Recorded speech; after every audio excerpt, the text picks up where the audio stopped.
Welcome to tech P S C. നമ്മുടെ basic ഇലക്ട്രിക്കലിൻ്റെ introductory class ആണ്.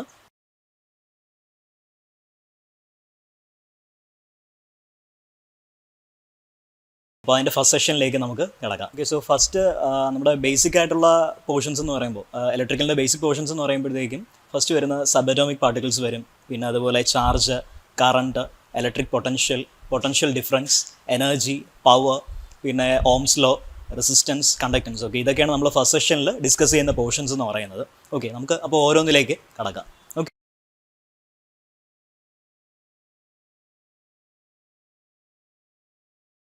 So first of all sub atomic particles എന്ന് പറയുന്നത്, അപ്പോൾ നമ്മൾ പറയുന്നു ചാർജ്ഡ് ബോഡി എന്ന് പറയുന്നു, അല്ലെങ്കിൽ നമ്മൾ കറണ്ട് എന്ന് പറയുന്നു. അപ്പോൾ ഈ എന്താണ് കറണ്ട് അല്ലെങ്കിൽ എന്താണ് ചാർജ്? ഓക്കെ, ഇതിലേക്ക് പോകണം എന്നുണ്ടെങ്കിൽ നമുക്ക് ഫസ്റ്റ് ഓഫ് ഓൾ പോകേണ്ടത് എന്താണ്?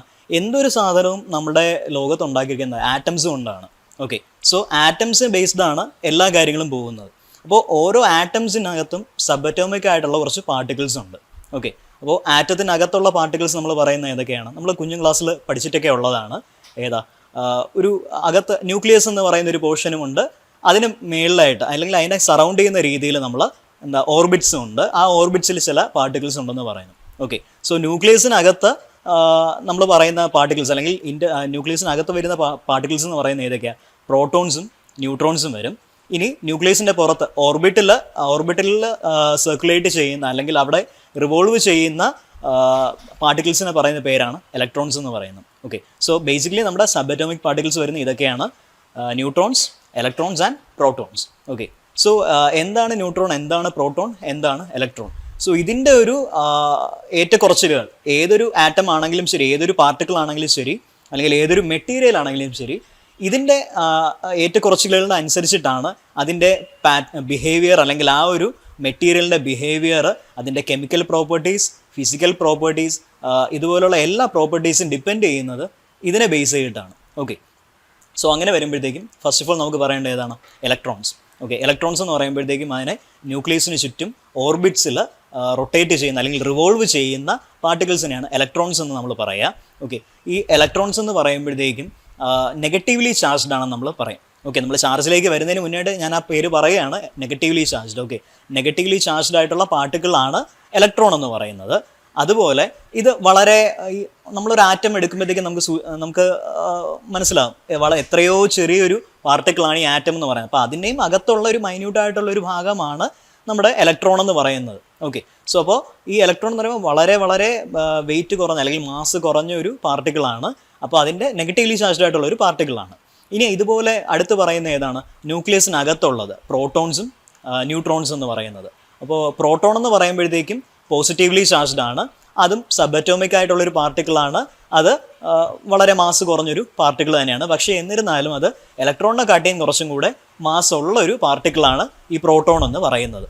ഓക്കെ, ഇനി അടുത്ത് ന്യൂട്രോൺ എന്ന് പറയുന്നത് പ്രത്യേകിച്ച് ചാർജ് ഒന്നുമില്ല, പേരിൽ തന്നെ ഒരു ന്യൂട്രൽ എന്ന് പറയുന്നത്. നമുക്ക് ഏതൊരു കാര്യമാണെങ്കിലും നമ്മൾ ആ വാക്കൊന്ന് ശ്രദ്ധിച്ച് നോക്കണം.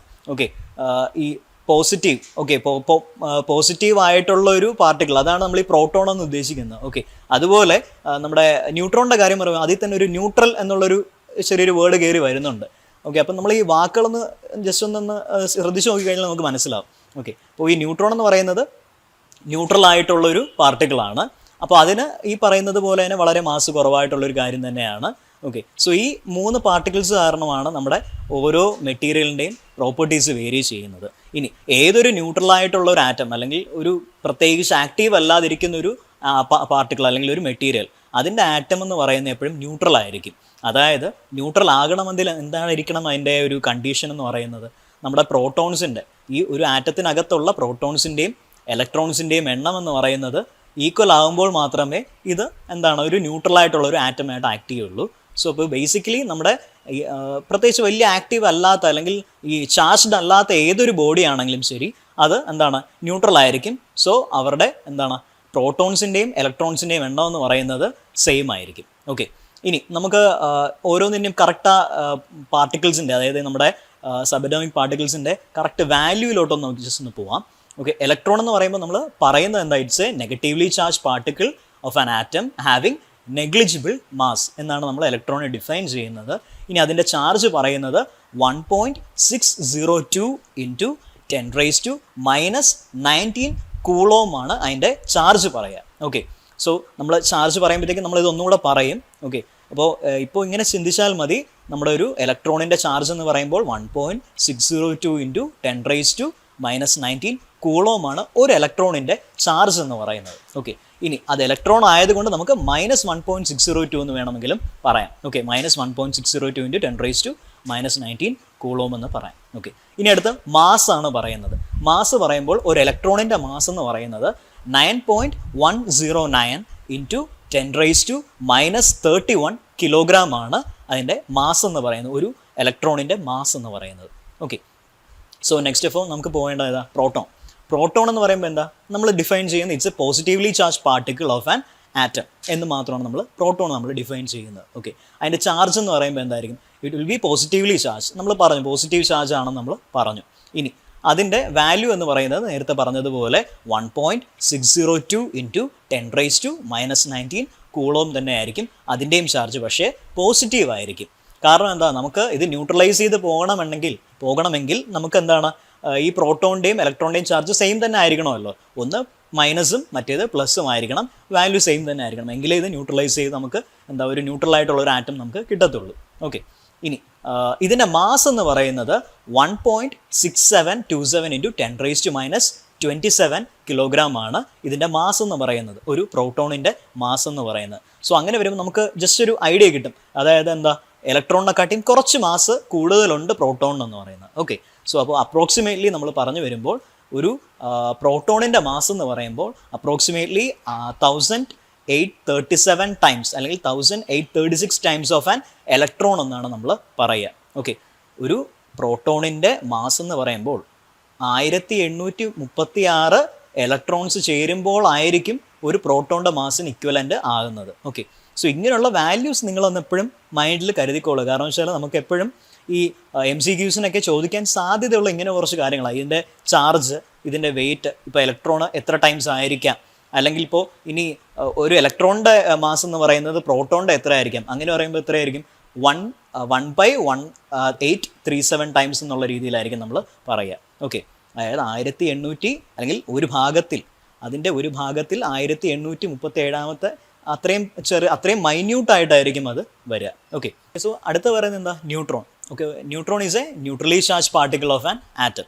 ഓക്കെ, ഇനി അതിൻ്റെ ചാർജ് എന്താണ്? നമ്മൾ നേരത്തെ പറഞ്ഞു അതിന് പ്രത്യേകിച്ച് ചാർജ് ഒന്നുമില്ല. ഓക്കെ, സോ പിന്നെ അതിൻ്റെ മാസ് പറയുമ്പോഴത്തേക്കും നേരത്തെ പറഞ്ഞ പോലെ തന്നെ 1.675 × 10⁻⁻27 കിലോഗ്രാം ആണ് അതിൻ്റെ മാസ് എന്ന് പറയുന്നത്. അപ്പോൾ അതും ഇലക്ട്രോണിനെക്കാട്ടിയും വെയിറ്റ് അല്ലെങ്കിൽ മാസ് കൂടുതലുള്ളൊരു സബ് അറ്റോമിക് പാർട്ടിക്കിളാണ്. ഓക്കെ, ഇലക്ട്രോണിൽ നമ്മൾ മെയിനായിട്ട് നോട്ടീസ് ചെയ്യേണ്ടത് എന്താണ്? അതിൻ്റെ ചാർജ്, അതായത് -1.602 × 10⁻⁻19 കൂളോം, അത് നോക്കുക. പിന്നെ അതുപോലെ അതിൻ്റെ mass, okay, 9.109 × 10⁻31 kilogram. Okay, so ഇത് രണ്ടും ഇലക്ട്രോണിൻ്റെ കാര്യത്തിൽ നോക്കുക. പിന്നെ നമുക്കത് നെഗറ്റീവ് എന്നറിയാം. ഓക്കെ, സോ അപ്പോൾ -1.602 ആണെന്നുള്ള രീതിയിൽ ചിന്തിച്ചോളുക. ഓക്കെ, നമ്മുടെ MCQs ചോദിക്കുമ്പോഴത്തേക്കും മൈനസും പ്ലസും തരുവാണെങ്കിൽ നമ്മൾ മൈനസിന് നമ്മൾ ഓപ്റ്റ് ചെയ്താൽ മതി. ഓക്കെ, ഇനി അടുത്ത് പ്രോട്ടോണിൻ്റെ കാര്യം വരുമ്പോഴത്തേക്കും ഇതുപോലെ തന്നെയാണ്. എന്താണ്? +1.602 × 10⁻⁻19 കൂളോം അതിൻ്റെ ചാർജ് വരുന്നത്. ഇനി പ്രോട്ടോണിൻ്റെ മാസ് വരുമ്പോഴത്തേക്കും എന്താ? 1.6727 × 10⁻⁻27 കിലോഗ്രാം. ഓക്കെ, ഇനി അത് എത്ര ടൈംസ് ഹെവിയർ ദാൻ നമ്മുടെ ഇലക്ട്രോൺ ആണ് എന്നുള്ളതും ചിലപ്പോൾ ചോദിച്ചേക്കാം. സോ അപ്പോൾ അത് നോട്ട് ചെയ്തോളാം. Approximately 1836 times of an electron. Okay, so അതും നോട്ട് ചെയ്തോളാം. ഇനി ന്യൂട്രോണിൻ്റെ കാര്യം വരുമ്പോഴത്തേക്കും എന്താ? അതിന് ചാർജ് ഇല്ല, ശ്രദ്ധിച്ചോണം. അപ്പോൾ എന്താണ് അവിടെ വരുമ്പോഴത്തേക്കും no charge. Okay, no charge എന്നുള്ളത് നോക്കിക്കോളുക. അതുപോലെ അതിൻ്റെ മാസ് വരുന്നത് 1.675 × 10⁻⁻27 കിലോഗ്രാം. ഓക്കെ, സോ ഇത്രയും കാര്യങ്ങൾ നമ്മൾ ഓർത്തോളുക സബ് അറ്റോമിക് പാർട്ടിക്കിൾസിൻ്റെ കാര്യം പറയുമ്പോൾ. ഇനി ഇതിൻ്റെ ബേസിസിലാണ് നമ്മുടെ ഓരോ പ്രോപ്പർട്ടീസ് മാറുമെന്ന് പറഞ്ഞല്ലോ. അപ്പോൾ നമ്മളെപ്പോഴും പറയും കണ്ടക്ടർ അല്ലെങ്കിൽ സെമി കണ്ടക്ടർ അല്ലെങ്കിൽ ഇൻസുലേറ്റർ എന്നൊക്കെയുള്ള വാക്കുകൾ നമ്മൾ ഉപയോഗിക്കാറുണ്ട്. അതായത് ഈ പറയുന്ന കറണ്ടിനെയൊക്കെ കടത്തിവിടുന്ന കാര്യങ്ങളൊക്കെയാണ് നമ്മൾ പറയുന്നത്. അത് ഈ പറയുന്ന ഇലക്ട്രോണിൻ്റെയും പ്രോട്ടോണിൻ്റെ അല്ലെങ്കിൽ ന്യൂട്രോണിൻ്റെയൊക്കെ അറേഞ്ച്മെൻറ്റിൻ്റെ ബേസിസിലാണ് ഇത് പറയുക. ഓക്കെ, അപ്പോൾ നമ്മൾ പറഞ്ഞു ഇലക്ട്രോൺ എന്ന് പറയുന്നത് ഓർബിറ്റിൽ കിടന്നിങ്ങനെ ചുറ്റുന്ന പാർട്ടിക്കിൾ ആണെന്ന് പറഞ്ഞു. ഓക്കെ, അങ്ങനെ പറയുമ്പോൾ ഔട്ടർ മോസ്റ്റ് ഓർബിറ്റിൽ, അതായത് ഏറ്റവും വെളിയിലുള്ള ഒരു ആറ്റത്തിൻ്റെ ഏറ്റവും ഔട്ട്സൈഡിലുള്ള ഒരു ഓർബിറ്റ്, ആ ഓർബിറ്റിൽ റിവോൾവ് ചെയ്യുന്ന ഒരു ഇലക്ട്രോൺ എന്ന് പറയുമ്പോഴത്തേക്ക് എന്താ, ഈ നമ്മുടെ ഭൂമിയുടെ ഗുരുത്വാകർഷണം പറയുന്നത് പോലെയാണ്. ഈ ഭൂമിയിൽ നിന്ന് ഇത്തിരി ദൂരോട്ട് നിൽക്കുന്ന അല്ലെങ്കിൽ അതിന് ഇച്ചിരി വെളിയിലോട്ട് നിൽക്കുന്ന പാർട്ടിക്കിളിൻ്റെ അടുത്ത് അതിൻ്റെ അട്രാക്ഷൻ കമ്പാരിറ്റീവ്ലി കുറവായിരിക്കും. അല്ലെങ്കിൽ ഒരു മാഗ്നറ്റിൻ്റെ നമ്മൾ എടുത്താൽ മതി, നമുക്കറിയാം ദൂരോട്ട് വരുമ്പോഴത്തേക്ക് എന്താ അതിൻ്റെ അട്രാക്ഷൻ കുറവായിരിക്കും. അതേസമയം അടുത്തോട്ടുള്ളൊരു സാധനത്തിൻ്റെ അടുത്തേക്ക് ഒരു കുഴപ്പമില്ല, അല്ല ആ വോളിയം കയറി വന്നോന്ന് അറിയില്ല, അതാണ് ഞാൻ ചോദിച്ചത്. അപ്പോൾ നമ്മൾ അതൊന്നും പറയാം, അത് കുഴപ്പമില്ല. അപ്പോൾ നമ്മൾ പറഞ്ഞുകൊണ്ട് വന്നതെന്ന് വെച്ച് കഴിഞ്ഞാൽ, ഇപ്പോൾ നമ്മുടെ ഭൂമിയിൽ നിന്ന് ദൂരേക്കുള്ളൊരു വസ്തുവിനെ നമ്മൾ നോക്കുകയാണെങ്കിൽ അതിലേക്കുള്ള അട്രാക്ഷൻ എന്താ കമ്പാരിറ്റീവ്ലി കുറവായിരിക്കും. ഗുരുത്വാകർഷണം അതിൽ ഉണ്ടാകുമെങ്കിലും കമ്പാരിറ്റീവ്ലി കുറവായിരിക്കും. അതേസമയം ഭൂമിയിൽ നിന്ന് അടുത്തേക്കുള്ള ഒരു വസ്തുവിലാണെങ്കിൽ എന്താ അട്രാക്ഷൻ കൂടുതലായിരിക്കും, ഗുരുത്വാകർഷണം കൂടുതലായിരിക്കില്ലേ. ഇതുപോലെ തന്നെയാണ് നമ്മൾ ഒരു ന്യൂക്ലിയസിന് അല്ലെങ്കിൽ ഒരു ആറ്റത്തിൻ്റെ കാര്യം പറയുമ്പോഴത്തേക്കും, ആറ്റത്തിൻ്റെ ന്യൂക്ലിയസിൽ നിന്ന് ദൂരോട്ടുള്ള ഒരു ഇലക്ട്രോണിൻ്റെ അടുത്ത് ഇതിൻ്റെ എന്താ അട്രാക്ഷൻ അല്ലെങ്കിൽ അതിൻ്റെ പുള്ള് കമ്പാരിറ്റീവ്ലി കുറവായിരിക്കും. അപ്പോൾ എന്തെങ്കിലും ചെറിയൊരു ഫോഴ്സ് നമ്മൾ കൊടുത്തു കഴിഞ്ഞാൽ, എന്തെങ്കിലും ചെറിയൊരു എനർജി അതിലേക്ക് നമ്മൾ കൊടുത്തു കഴിഞ്ഞാൽ എന്താ ഈ ഇലക്ട്രോൺ ചാടി പോകാനുള്ള സാധ്യത വളരെ കൂടുതലാണ്. ഓക്കെ, ഈ വാലൻസ് ഇലക്ട്രോണിൻ്റെ പ്രസക്തി വരുന്ന അവിടെയാണ്. ഓക്കെ, വാലൻസ് ഇലക്ട്രോൺ എന്താണെന്നുള്ളത് നമ്മൾ ശ്രദ്ധിച്ചോളൂ. ഓക്കെ, വാലൻസ് ഇലക്ട്രോൺ, അത് നോട്ട് ചെയ്യേണ്ട ഒരു പേരാണ് വാലൻസ് ഇലക്ട്രോൺ. Okay, വാലൻസ് electron. ഓക്കെ, അത് ശ്രദ്ധിച്ചോളാം. ഓക്കെ, ഇലക്ട്രോൺ നമ്മൾ ഈ ഇട്ടിട്ട് മേളിലൊരു മൈനസ് ഇടുന്നത് ഇലക്ട്രോൺ നമ്മൾ സൂചിപ്പിക്കുന്നതാണ്. ഓക്കെ, അപ്പോൾ വാലൻസ് ഇലക്ട്രോൺ ശ്രദ്ധിച്ചോണം. എന്താ ഔട്ടർ മോസ്റ്റ് ഓർബിറ്റിലുള്ള ഒരു ഇലക്ട്രോൺ എന്ന് പറയുന്ന പേരാണ് വാലൻസ് ഇലക്ട്രോൺ എന്ന് പറയുന്നത്. അപ്പോൾ ഈ ഔട്ടർ മോസ്റ്റ് ഓർബിറ്റിൽ എത്ര ഇലക്ട്രോൺ ഉണ്ടാവും എന്നുള്ളതിൻ്റെ ബേസിസിലാണ് നമ്മൾ ഇത് തന്നിരിക്കുന്ന മെറ്റീരിയൽ എന്താ കണ്ടക്ടർ ആണോ, സെമി കണ്ടക്ടർ ആണോ, അതോ ഇൻസുലേറ്റർ ആണോ എന്നുള്ളത് നമ്മൾ തീരുമാനിക്കുന്നത്. ഓക്കെ, ഇപ്പോൾ ഔട്ടർ മോസ്റ്റ് ഓർബിറ്റിൽ മാക്സിമം ഉൾക്കൊള്ളാൻ പറ്റുന്നത് 8 ഇലക്ട്രോൺസ് ആണ്. ഓക്കെ, 8 ഇലക്ട്രോൺസ് ആണ് ഔട്ടർ മോസ്റ്റ് ഓർബിറ്റിൽ നമുക്ക് ഉൾക്കൊള്ളാൻ പറ്റുന്നത്, അല്ലെങ്കിൽ അവിടെ കണ്ടെയ്ൻ ചെയ്യാൻ പറ്റുന്നത്. അപ്പോൾ അത് ഇനി 4 ഇലക്ട്രോൺ ആണ് നമ്മുടെ ഔട്ടർ മോസ്റ്റ് ഓർബിറ്റിൽ ഉള്ളതെന്ന് ഇരിക്കട്ടെ. ഈ 4ൽ കുറവുള്ള എത്രയാണെങ്കിലും, അതായത് നമ്മുടെ ഔട്ടർ മോസ്റ്റ് ഓർബിറ്റിൽ 4ൽ കുറവുള്ള ഇലക്ട്രോൺസ് ആണ് ഉള്ളതെങ്കിൽ, അതായത് ഇപ്പോൾ ഒരു ഇലക്ട്രോൺ ആണെങ്കിലോ, അല്ലെങ്കിൽ 2 ഇലക്ട്രോൺ ആണെങ്കിലോ, അല്ലെങ്കിൽ 3 ഇലക്ട്രോൺ ആണെങ്കിലോ, ഇത്രയും ഇലക്ട്രോൺസ് ആണ് ഔട്ടർ മോസ്റ്റ് ഓർബിറ്റിൽ ഉള്ളതെങ്കിൽ ആ വസ്തുവിന് നമ്മൾ കണ്ടക്ടർ എന്ന് പറയും. ഓക്കെ, കണ്ടക്ടിങ് മെറ്റീരിയൽ എന്ന് നമ്മൾ പറയും. ഇനി അതിന് 4 ഇലക്ട്രോൺസ് ആണ് അതിൻ്റെ ഔട്ടർ മോസ്റ്റ് ഓർബിറ്റിൽ ഉള്ളതെങ്കിൽ അതിന് നമ്മൾ വിളിക്കുന്ന പേരാണ് സെമി കണ്ടക്ടർ എന്ന് പറയും. ആ ഒരു വസ്തുവിനെ നമ്മൾ സെമി കണ്ടക്ടർ എന്ന് നമ്മൾ പറയും. ഇനി 4ൽ കൂടുതൽ ഇലക്ട്രോൺസ് അതിൻ്റെ ഔട്ടർ മോസ്റ്റ് ഓർബിറ്റിൽ ഉണ്ടെങ്കിൽ, അതായത് 5 ഇലക്ട്രോണോ 6 ഇലക്ട്രോണോ 7 ഇലക്ട്രോണോ അല്ലെങ്കിൽ 8 ഇലക്ട്രോണോ അതിൻ്റെ ഔട്ടർ മോസ്റ്റ് ഓർബിറ്റിൽ ഉണ്ടെങ്കിൽ ആ വസ്തുവിനെ നമ്മൾ വിളിക്കുന്ന പേരാണ് ഇൻസുലേറ്റർ എന്ന് പറയും. ഓക്കെ, സോ ഇതിൻ്റെ ബേസിസിലാണ് എന്താ കണ്ടക്ടർ ആണോ ഇൻസുലേറ്റർ ആണോ എന്നൊക്കെ നമ്മൾ പറയുക. ഓക്കെ, അപ്പോൾ വാലൻസ് ഇലക്ട്രോണിൻ്റെ പ്രസക്തി അതാണ്. അപ്പോൾ നമ്മുടെ കണ്ടക്ടർ, സെമി കണ്ടക്ടർ, ഇൻസുലേറ്റർ ഞാനൊന്ന് പറയാം, ഒന്ന് മെൻഷൻ ചെയ്തേക്കാം. ഓക്കെ, കണ്ടക്ടർ എന്ന് പറയുമ്പോഴത്തേക്ക് എന്താ ലെസ് ദാൻ 4 ഇലക്ട്രോൺസ് ആയിരിക്കും അതിലുണ്ടാവുക. ഇനി സെമി കണ്ടക്ടർ ആണെങ്കിലോ, സെമി കണ്ടക്ടർ ആണെങ്കിൽ അതിൽ 4 ഇലക്ട്രോൺസ് ആയിരിക്കും ഔട്ടർ മോസ്റ്റ് ഓർബിറ്റിൽ ഉണ്ടാവുക. ഇനി ഇൻസുലേറ്റർ ആണെങ്കിൽ ഔട്ടർ മോസ്റ്റ് ഓർബിറ്റിൽ ഗ്രേറ്റർ ദാൻ 4 ആയിരിക്കും ഇലക്ട്രോൺസ് ഉണ്ടാവുക. ഗ്രേറ്റർ ദാനും അതുപോലെ എന്താണ് ലെസ് ദാൻ 8ഉം ആയിരിക്കും വരിക. ഓക്കെ, ഗ്രേറ്റർ ദാൻ 4ഉം ആയിരിക്കും, അതുപോലെ ലെസ് ദാൻ 8ഉം ആയിരിക്കും അവിടെ ഇലക്ട്രോൺസിൻ്റെ നമ്പർ വരിക. ഓക്കെ, സോ ഇതിൻ്റെ അടിസ്ഥാനത്തിലാണ് നമ്മുടെ ഒരു തന്നിരിക്കുന്ന വസ്തു കണ്ടക്ടർ ആണോ ഇൻസുലേറ്റർ ആണോ സെമി കണ്ടക്ടർ ആണോ എന്നുള്ള രീതിയിൽ നമ്മൾ പറയുക. ഓക്കെ,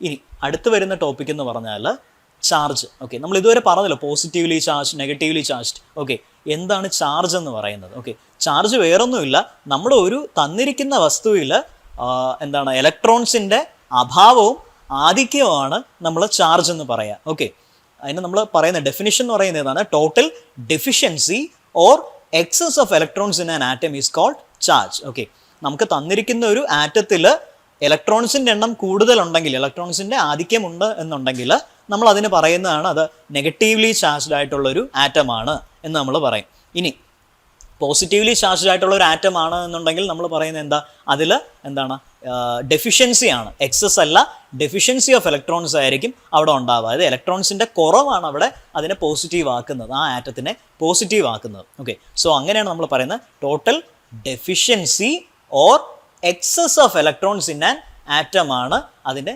ചാർജ് എന്ന് പറയുന്നത്. ഓക്കെ, ഇനി ആ ചാർജിൻ്റെ യൂണിറ്റ് ആണ് നമ്മൾ കൂളോം എന്ന് പറയുക. ഓക്കെ, കൂളോം എന്നാണ് നമ്മൾ പറയുന്നത്. നമ്മൾ പണ്ടത്തെ ക്ലാസ്സിൽ കൂളംബ് എന്ന് പറയും, നമ്മൾ പ്രൊനൗൺസ് ചെയ്യുന്നത് ഇങ്ങനെയാണ്, കൂളോം എന്നാണ് നമ്മൾ പറയുക.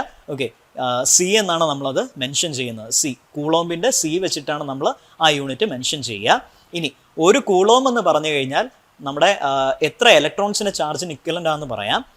ഒരു കൂളോം എന്ന് പറയുന്നത് it's equivalent to a charge of 6.24 into 10⁻18 electrons. Okay, അതായത് നമ്മുടെ 6.24 ഇൻറ്റു 10⁻18 ഇലക്ട്രോൺസ്, ഇത്രയും ഇലക്ട്രോൺസ് ചേരുമ്പോഴുണ്ടാകുന്ന ചാർജാണ് ഒരു കൂളോം എന്ന് പറയുക. ഓക്കെ, അപ്പോൾ അത് നോട്ട് ചെയ്തോളാം.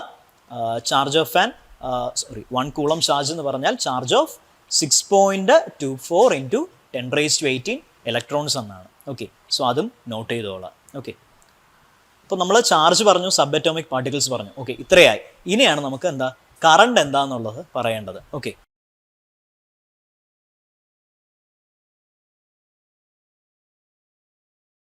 സോ കറണ്ട് എന്ന് പറയുമ്പോഴത്തേക്കും ബേസിക്കലി എന്താണ്, ഒരു ഫ്ലോ ആണത് സൂചിപ്പിക്കുക.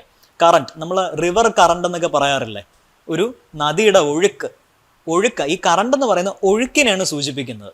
ഓക്കെ, സോ അപ്പോൾ ഇവിടുത്തെ കറണ്ട് നമ്മുടെ ഇലക്ട്രിക്കലെ കറണ്ട് എന്ന് പറയുമ്പോഴത്തേക്ക് എന്താ, ചാർജ് നമ്മൾ പറഞ്ഞല്ലോ, ഈ ചാർജിൻ്റെ ഒഴുക്കിനെയാണ് നമ്മൾ കറണ്ട് എന്ന് പറയുക ഇവിടെ. ഓക്കെ, ഫ്ലോ ഓഫ് ചാർജിനെയാണ് നമ്മൾ കറണ്ട് എന്ന് സൂചിപ്പിക്കുക.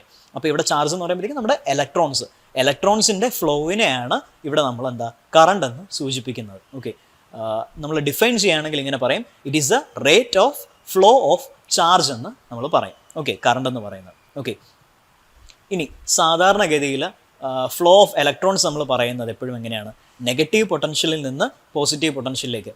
എപ്പോഴും ഒരു ക്വാണ്ടിറ്റി കൂടുതലുള്ള സ്ഥലത്ത് നിന്നല്ലേ കുറവുള്ള സ്ഥലത്തിലേക്ക് ഒഴുകത്തുള്ളൂ. ഇപ്പോൾ നമ്മുടെ ചൂടിൻ്റെ കാര്യമാണെങ്കിൽ തന്നെ നമ്മളൊരു പാത്രത്തിൽ വെള്ളം തിളപ്പിക്കുമ്പോഴത്തേക്കും അടിയിലല്ലേ ആദ്യം ചൂടേൽക്കുക. അപ്പോൾ അടിയിൽ ചൂട് കൂടുതലായിരിക്കും, ഏറ്റവും മേളിൽ ചൂട് കുറവായിരിക്കും. അപ്പോൾ അടിയിൽ നിന്ന് ചൂടായിട്ട് ആ ചൂട് പയ്യെ മേളിലേക്ക് ട്രാൻസ്ഫർ ചെയ്താണ് വരുന്നത്. ഹീറ്റ് അങ്ങനെയാണ് ട്രാൻസ്ഫർ ചെയ്യുന്നത്. ഓക്കെ, ഹോട്ട് ബോഡിയിൽ നിന്ന് കോൾഡ് ബോഡിയിലേക്കാണ് ഹീറ്റ് ട്രാൻസ്ഫർ ചെയ്യുന്നത്. അപ്പോൾ അതുപോലെ തന്നെയാണ് ഇവിടെ ഇലക്ട്രോൺസിൻ്റെ കാര്യം. ഫ്ലോ എപ്പോഴും എന്താ, ഹയർ ഇലക്ട്രോൺ കോൺസെൻട്രേഷൻ ഉള്ള ഏരിയയിൽ നിന്ന് ലോവർ ഇലക്ട്രോൺ കോൺസെൻട്രേഷൻ ഉള്ള ഏരിയയിലേക്കായിരിക്കും ഫ്ലോ നടക്കുക, കൂടുതലുള്ളിടത്തു നിന്ന് കുറവുള്ളിടത്തേക്ക്. ഇപ്പോൾ നമ്മൾ പൈപ്പ് തന്നെ നമ്മുടെ വീടുകളിൽ നമുക്ക് നമ്മൾ മേളിൽ ടാങ്ക് വയ്ക്കാറുണ്ട്. അപ്പോൾ ഉയർന്നൊരു സ്ഥലത്ത് നിന്ന് താഴേക്ക്, അപ്പോൾ കൂടുതലുള്ളിടത്തു നിന്ന് ഇല്ലാത്തിടത്തേക്കല്ലേ ഒഴുക്ക് വരുന്നത്. അപ്പോൾ അതേ കാര്യം തന്നെയാണ് ഇവിടെ പറയുന്നത്. ഓക്കെ, സോ അപ്പോൾ കൂടുതലുള്ള സ്ഥലത്തു നിന്ന് കുറവുള്ള സ്ഥലത്തേക്കുള്ള ആ ഒരു ഒഴുക്ക്, അതാണ് നമ്മുടെ എന്താ ഫ്ലോ ഓഫ് കറണ്ട് എന്ന് പറയുന്നത്. പക്ഷേ നമ്മുടെ കൺവെൻഷനലി നമ്മൾ പറയുമ്പോൾ കൺവെൻഷണൽ ഫ്ലോ ഓഫ് ഇലക്ട്രോൺസ് അല്ലെങ്കിൽ കൺവെൻഷണൽ കറണ്ടിൻ്റെ ഡയറക്ഷൻ നമ്മൾ പറയുമ്പോഴത്തേക്കും പറയുന്നത് എങ്ങനെയാണ്, it is from positive to negative, അല്ലെങ്കിൽ പോസിറ്റീവ് ടെർമിനലിൽ നിന്ന് നെഗറ്റീവ് ടെർമിനലിലേക്കാണ് നമ്മൾ കറണ്ട് ഫ്ലോ നമ്മൾ പറയുക. ഓക്കെ, നമ്മളൊരു ബാറ്ററി ആണെങ്കിലും ശരി, ഒരു കറണ്ട് സോഴ്സ് ആണെങ്കിലും ശരി, എന്താണെങ്കിലും നമ്മളെപ്പോഴും പറയുന്നത് എന്താ, പോസിറ്റീവ് ടെർമിനലിൽ നിന്ന് നെഗറ്റീവ് ടെർമിനലിലേക്ക് കറണ്ട് പോകുന്നു എന്നാണ് നമ്മളെപ്പോഴും പറയുന്നത്. സോ നമ്മളത് കാലാകാലങ്ങളായിട്ട് നമ്മൾ പറഞ്ഞു വരുന്നത് കൊണ്ടാണ് ഈ കൺവെൻഷൻ എന്നുള്ള ആ വാക്ക് നമ്മളവിടെ ഉപയോഗിക്കുന്നത്. കൺവെൻഷണൽ എന്ന് പറഞ്ഞാൽ കാലാകാലങ്ങളായി ഉപയോഗിച്ച് വരുന്നൊരു രീതി, അതാണ് കൺവെൻഷണൽ എന്ന് പറയുന്നത്. സോ നമ്മളെപ്പോഴും പറയുന്നത് എന്താ, പോസിറ്റീവിൽ നിന്ന് നെഗറ്റീവിലേക്ക് ഒഴുകുന്നു എന്ന് പറയുന്നത് കൊണ്ട് അതിനെ conventional flow of conventional flow of current എന്ന് നമ്മൾ പറയും. അല്ലാതെ ആരെങ്കിലും ചോദിക്കുകയാണ് ഫ്ലോ ഓഫ് ഇലക്ട്രോൺസ് ചോദിക്കുകയാണെങ്കിൽ എപ്പോഴും എങ്ങനെയാണ്, നെഗറ്റീവിൽ നിന്ന് പോസിറ്റീവിലേക്കായിരിക്കും ഫ്ലോ ഓഫ് ഇലക്ട്രോൺസ് സംഭവിക്കുക. എന്നാൽ കൺവെൻഷണൽ ഫ്ലോ ഓഫ് കറണ്ട് എന്ന് പറയുന്നത് പോസിറ്റീവ് ടെർമിനലിൽ നിന്ന് നെഗറ്റീവ് ടെർമിനലിലേക്കാണ്. സോ അതെപ്പോഴും നമ്മൾ നോട്ട് ചെയ്തോളാം. നമ്മൾ ചുറ്റിക്കാൻ സാധ്യതയുള്ള ക്വസ്റ്റ്യൻസ് ആണ് ഇതൊക്കെ. Okay, flow of electrons is from എന്താണ്, negative terminal to positive terminal. Okay, അതുപോലെ കൺവെൻഷണൽ കറണ്ട് എന്ന് പറയുന്നത് എന്താണ്, ഫ്രം പോസിറ്റീവ് ടു നെഗറ്റീവ് ടെർമിനലാണ് കൺവെൻഷണൽ കറണ്ട് ഫ്ലോ എന്ന് പറയുന്നത്. ഓക്കെ, സോ ഇവിടെ സൈഡിൽ നമ്മളൊരു ഫിഗർ വരച്ചിട്ടുണ്ട്. അതിൽ കാണിക്കുന്നതും അത് തന്നെയാണ്. എന്താണ്, ഫ്ലോ ഓഫ് ഇലക്ട്രോൺസ് കാണിക്കുന്നത് നെഗറ്റീവിൽ നിന്ന് പോസിറ്റീവിലേക്കാണ്. അതായത് ഇങ്ങനെയാണ് ഫ്ലോ ഓഫ് ഇലക്ട്രോൺസ് പോകുന്നത്. എന്നാൽ കൺവെൻഷണൽ ഫ്ലോ എന്ന് പറയുന്നത് തിരിച്ചാണ്. അതായത് ഇതിൻ്റെ നേരെ റിവേഴ്സ് ഡയറക്ഷനിലേക്ക്. ഇപ്പോൾ ഫ്ലോ ഓഫ് ഇലക്ട്രോൺസ് എന്ന് പറയുന്നത് നമ്മുടെ കൗണ്ടർ ക്ലോക്ക് വൈസ് ഡയറക്ഷനിലാണ്, ആൻറ്റി ക്ലോക്ക് വൈസ് ഡയറക്ഷനിലാണെന്നുണ്ടെങ്കിൽ നമ്മുടെ ശരിക്കുള്ള കറണ്ട് ഫ്ലോ എന്ന് പറയുന്നത് അല്ലെങ്കിൽ കൺവെൻഷണൽ ഫ്ലോ എന്ന് പറയുന്നത് എന്താ, ക്ലോക്ക് വൈസ് ഡയറക്ഷനിലായിരിക്കും. ഓക്കെ, സോ അതും നമ്മൾ നോട്ട് ചെയ്തുകൊള്ളാം. ഇനി കറണ്ടിൻ്റെ നമ്മൾ യൂണിറ്റ് സൂചിപ്പിക്കുന്നത് ആംപിയറിലാണ്. ഓക്കെ, ആംപിയർ ആണ് നമ്മുടെ കറണ്ടിൻ്റെ യൂണിറ്റ് എന്ന് പറയുന്നത്. ഇനി ആംപിയർ എന്ന് പറഞ്ഞു കഴിഞ്ഞാൽ, ഓക്കെ, ഒരു ആംപിയർ എന്ന് പറഞ്ഞു കഴിഞ്ഞാൽ സൂചിപ്പിക്കുന്ന വേറൊന്നുമല്ല, if A charge of 1 coulomb flows through a given cross section of a conductor in 1 second, the current is said to be 1 ampere. Okay, അതായത് ഒരു കണ്ടക്ടർ നമുക്ക് തന്നിട്ടുണ്ട്, ഒരു കണ്ടക്ടർ മെറ്റീരിയൽ നമുക്ക് തന്നിട്ടുണ്ട്, അല്ലെങ്കിൽ ഒരു വയർ തന്നിട്ടുണ്ടെന്നിരിക്കട്ടെ. ഈ വയറിന് അക്രോസ് അതിൻ്റെ ഒരു സൈഡിൽ നിന്ന് മറ്റേ സൈഡിലേക്ക് ഒരു കൂളോം ചാർജ്, ഓക്കെ, ഒരു കൂളോം ചാർജിന് ഇക്വലൻ്റ് ആയിട്ടുള്ള ഇലക്ട്രോൺസ് ഫ്ലോ ചെയ്യുകയാണ്. ഒരു സെക്കൻഡ് കൊണ്ട് ഒരു സൈഡിൽ നിന്ന് അപ്പുറത്തെ സൈഡിലേക്ക് ഒരു കൂളോം ചാർജ് ഒഴുകി എത്തുന്നു എന്നിരിക്കട്ടെ. എങ്കിൽ ആ കറണ്ടിനെ പറയുന്ന പേരാണ് 1 ആംപിയർ എന്ന് പറയുന്നത്. ഓക്കെ, ഒരു കൂളം ഒരു സെക്കൻഡിൽ ഫ്ലോ ചെയ്യുന്നതിനെയാണ്, ഒരു കൂളം ചാർജ് ഒരു കണ്ടക്ടറിലൂടെ ഒരു സെക്കൻഡ് ഫ്ലോ ചെയ്യുന്നതിനെയാണ് നമ്മൾ ഒരു ആംപിയർ എന്ന് പറയുക. ഓക്കെ, സോ ഞാനത് മാർക്ക് ചെയ്യാം. If A charge of 1 coulomb flows through a given cross section of a conductor in 1 second, then the current is said to be 1 ampere. അപ്പോൾ ഒരു കൂളംബ് ചാർജ് ഒരു second ഒഴുകുന്നു. അപ്പോൾ നമുക്ക് അതിനെ എന്താ 1 ആംപിയറിന് അല്ലാതെ വേറൊരു പേരും പറയാം, 1 കൂളം പെർ സെക്കൻഡ് എന്നുള്ള രീതിയിലും പറയാം. ഓക്കെ, സോ ആംപിയറിനെ നമുക്ക് കൂളം പെർ സെക്കൻഡ് എന്നുള്ള രീതിയിൽ നമുക്ക് എക്സ്പ്രസ് ചെയ്യാം. അപ്പോൾ അതും നോട്ട് ചെയ്തോളുക. Okay,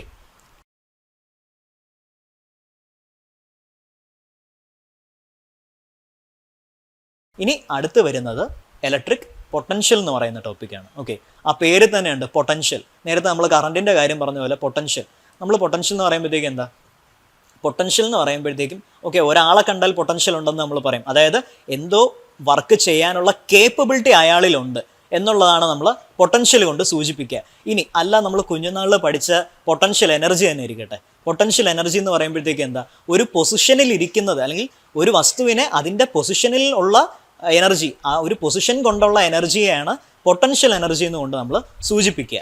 okay, so based on position അല്ലെങ്കിൽ അതിൻ്റെ എന്താണ് എവിടെയാണോ ലൊക്കേറ്റ് ചെയ്തിരിക്കുന്നത് അതിൻ്റെ ബേസിസിലുള്ള എനർജിയാണ് പൊട്ടൻഷ്യൽ എനർജി എന്ന് സൂചിപ്പിക്കുക. ഓക്കെ, ഇപ്പം നമ്മൾ നേരത്തെ തന്നെ ഞാൻ വീടുകളിൽ നമ്മൾ ടാങ്ക് വെക്കുന്ന കാര്യം പറഞ്ഞു. ഓക്കെ, വെള്ളം നമ്മൾ സ്റ്റോർ ചെയ്യാൻ വേണ്ടിയിട്ട് ടാങ്ക് വെക്കുന്നു. ഓക്കെ, ഇപ്പം നമ്മൾ സമ്പും വെക്കുന്നുണ്ട്, വീടിൻ്റെ മേളിൽ ടാങ്കും വെക്കുന്നുണ്ട്. ഓക്കെ, അപ്പോൾ മേളിൽ വെക്കുന്ന ടാങ്ക് നമുക്ക് നോക്കാം. മേളിൽ വെക്കുമ്പോഴത്തേക്കും എന്താ, അതൊരു പൊസിഷനിലായിരിക്കുന്നത്. അപ്പോൾ അതിന് പൊട്ടൻഷ്യൽ എനർജി കൂടുതലാണ്.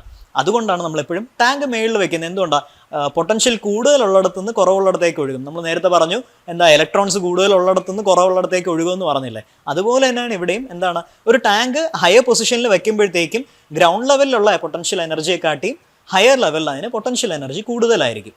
അപ്പോൾ അതുകൊണ്ട് ഒഴുക്ക് എങ്ങനെയാണ്, എപ്പോഴും ഹയറിൽ നിന്ന് ലോവറിലേക്ക് ഒഴുക്ക് സംഭവിക്കും. അത് തന്നെയാണ് ഇവിടെയും നടക്കുന്നത്. ഓക്കെ, ഒരു പൊട്ടൻഷ്യൽ എന്ന് പറയുമ്പോഴത്തേക്കും ഇതിൽ ഉദ്ദേശിക്കുന്നത് എന്താ, ഒരു ചാർജ്ഡ് ബോഡിയുടെ ഏതെങ്കിലും ഒരു പൊസിഷനിലിരിക്കുന്ന അത് ആ ഒരു പൊസിഷനിൽ എത്താൻ വേണ്ടി അതെന്ത് വർക്ക് ചെയ്തു, അതാണ് അതിൻ്റെ പൊട്ടൻഷ്യൽ സൂചിപ്പിക്കുക. ഓക്കെ, ഇപ്പോൾ നമ്മൾ ഓരോരുത്തർ ഇപ്പോൾ 10ാം ക്ലാസ് കഴിഞ്ഞിട്ട്, ഇപ്പോൾ 10ാം ക്ലാസ് അല്ലെങ്കിൽ 12ാം ക്ലാസ് കഴിഞ്ഞിട്ട് അല്ലെങ്കിൽ ചെറിയ ക്ലാസ്സുകൾ കഴിഞ്ഞിട്ട് നമ്മൾ 10ലേക്ക് വരുന്നു. 10ാം ക്ലാസ് പരീക്ഷ പാസ്സായാൽ മാത്രമല്ലേ നമുക്ക് 11ലേക്ക് എത്താൻ പറ്റുള്ളൂ, അല്ലെങ്കിൽ 12ലേക്ക് എത്താൻ പറ്റുള്ളൂ. ഇനി 12ാം ക്ലാസ് കഴിഞ്ഞിട്ടല്ലേ നമുക്ക് ഡിഗ്രിക്ക് ഗ്രാജുവേഷൻ നമുക്ക് ജോയിൻ ചെയ്യാൻ പറ്റുള്ളൂ. അപ്പോൾ നമ്മൾ ഈ 10ാം ക്ലാസ്സിലെ നമ്മുടെ മെയിൻ എക്സാം, അതല്ലെങ്കിൽ ഈ 12ാം ക്ലാസ്സിൻ്റെ മെയിൻ എക്സാം, ആ എക്സാമിന് നമ്മൾ ജയിച്ചാൽ മാത്രമല്ലേ നമുക്ക് അടുത്തയിലേക്ക് നമുക്ക് പോകാൻ പറ്റൂ, അല്ലെങ്കിൽ നമുക്ക് ക്വാളിഫൈഡ് ആയി എന്ന് പറയാൻ പറ്റുള്ളൂ. സോ അത് തന്നെയാണ്, അതിനുവേണ്ടി നമ്മൾ എന്ത് വർക്ക് ചെയ്യുന്നു, ആ പാസ്സാകാൻ വേണ്ടി, ഓരോ എക്സാം പാസ്സാകാൻ വേണ്ടിയിട്ട് നമ്മളൊരു വർക്ക് എടുക്കുന്നുണ്ട്. ആ വർക്ക് ചെയ്തതിൻ്റെ ബേസിസിലാണ് നമുക്ക് ആ സർട്ടിഫിക്കറ്റ് കിട്ടുന്നത്. ഇപ്പോൾ ഡിഗ്രി ആണെങ്കിലും ശരി, അല്ലാത്തതാണെങ്കിലും ശരി, നമുക്ക് ആ ഒരു വർക്ക് ചെയ്യുന്നതുകൊണ്ടാണ് ആ ഒരു പൊസിഷനിലേക്ക് എത്തുക. ഇപ്പോൾ ഒരാളൊരു ജോബ് ചെയ്യുന്നു, അയാൾ ആ ജോബ് ചെയ്യണമെങ്കിൽ ആ പൊസിഷനിലേക്ക് എത്താൻ ഒരു വർക്ക് ചെയ്തു. അപ്പോൾ ആ ചെയ്യുന്ന വർക്ക്, അതിനെയാണ് നമ്മൾ പൊട്ടൻഷ്യൽ കൊണ്ട് സൂചിപ്പിക്കുക. ഇവിടെ നമ്മൾ ഡിഫൈൻ ചെയ്യുകയാണെങ്കിലും അങ്ങനെ തന്നെയാണ് പറയുന്നത്. The capacity of a charged body to do work is called electric potential. Okay, അതാണ് അതിൻ്റെ നമ്മളതിൻ്റെ ഡെഫിനിഷൻ ആയിട്ട് പറയുന്നത്. ഓക്കെ, ഇനി അല്ലാത്ത രീതിയിൽ വേറൊരു രീതിയിൽ നമുക്ക് പറയാം. എന്താണ്, നമുക്ക് ഇൻഫിനിറ്റിയിൽ നിന്ന് കുറച്ചും കൂടെ നമ്മൾ വിപുലമായിട്ട് പറയുകയാണെങ്കിൽ, ഇൻഫിനിറ്റിയിൽ നിന്ന് ഒരു ചാർജ്ഡ് ബോഡിയെ നമുക്ക് വേണ്ട ഒരു പൊസിഷനിലേക്ക് കൊണ്ടുവരാൻ എടുക്കുന്ന വർക്ക്, അതിനെ നമുക്ക് ഇലക്ട്രിക് പൊട്ടൻഷ്യൽ എന്ന് വിളിക്കാം. Okay, the work done in bringing unit positive charge from infinity to that point, അതിനെ നമുക്ക് ഇലക്ട്രിക് പൊട്ടൻഷ്യൽ എന്ന് വിളിക്കാം. ഓക്കെ, ഇതിൻ്റെ യൂണിറ്റ് ആണ് നമ്മൾ വോൾട്ട് എന്ന് പറയാം. നമ്മൾ വോൾട്ടേജ് എന്ന് പറയുന്നില്ലേ, അത് ഇലക്ട്രിക് പൊട്ടൻഷ്യലിൻ്റെ യൂണിറ്റ് ആണ്. ഓക്കെ, അത് നമ്മൾ വോൾട്ട് എന്നുള്ള ഇതിലാണ് നമ്മൾ എക്സ്പ്രസ് ചെയ്യുക. നമ്മൾ വി ആണ് അതിനെ മെൻഷൻ ചെയ്യാൻ വേണ്ടി ഉപയോഗിക്കുന്നത്. ഓക്കെ, അപ്പോൾ ഇതൊന്നുകൂടെ ശ്രദ്ധിക്കുക. എന്താണ് capacity of a charge body to do വർക്കാണ് ഇലക്ട്രിക് പൊട്ടൻഷ്യൽ എന്ന് പറയുക. അതുപോലെ അല്ലെങ്കിൽ പറയുന്നത് എന്താണ്, the work done in bringing unit positive charge from infinity to that point. Okay, നമ്മൾ ഇൻഫിനിറ്റി എന്ന് പറയുന്നത് ജസ്റ്റ് നമ്മൾ എവിടെയെങ്കിലും എക്സിസ്റ്റ് ചെയ്യാൻ വേണ്ടിയിട്ട് ഇവിടെ നിന്ന് ഇൻഫിനിറ്റിയിൽ നിന്ന് കൊണ്ടുവരുന്നു എന്ന് പറയാൻ വേണ്ടിയിട്ട് പറയുന്നു എന്നേ ഉള്ളൂ. ഓക്കെ, അത് കൂടുതൽ അതിനെക്കുറിച്ച് ചിന്തിക്കേണ്ട.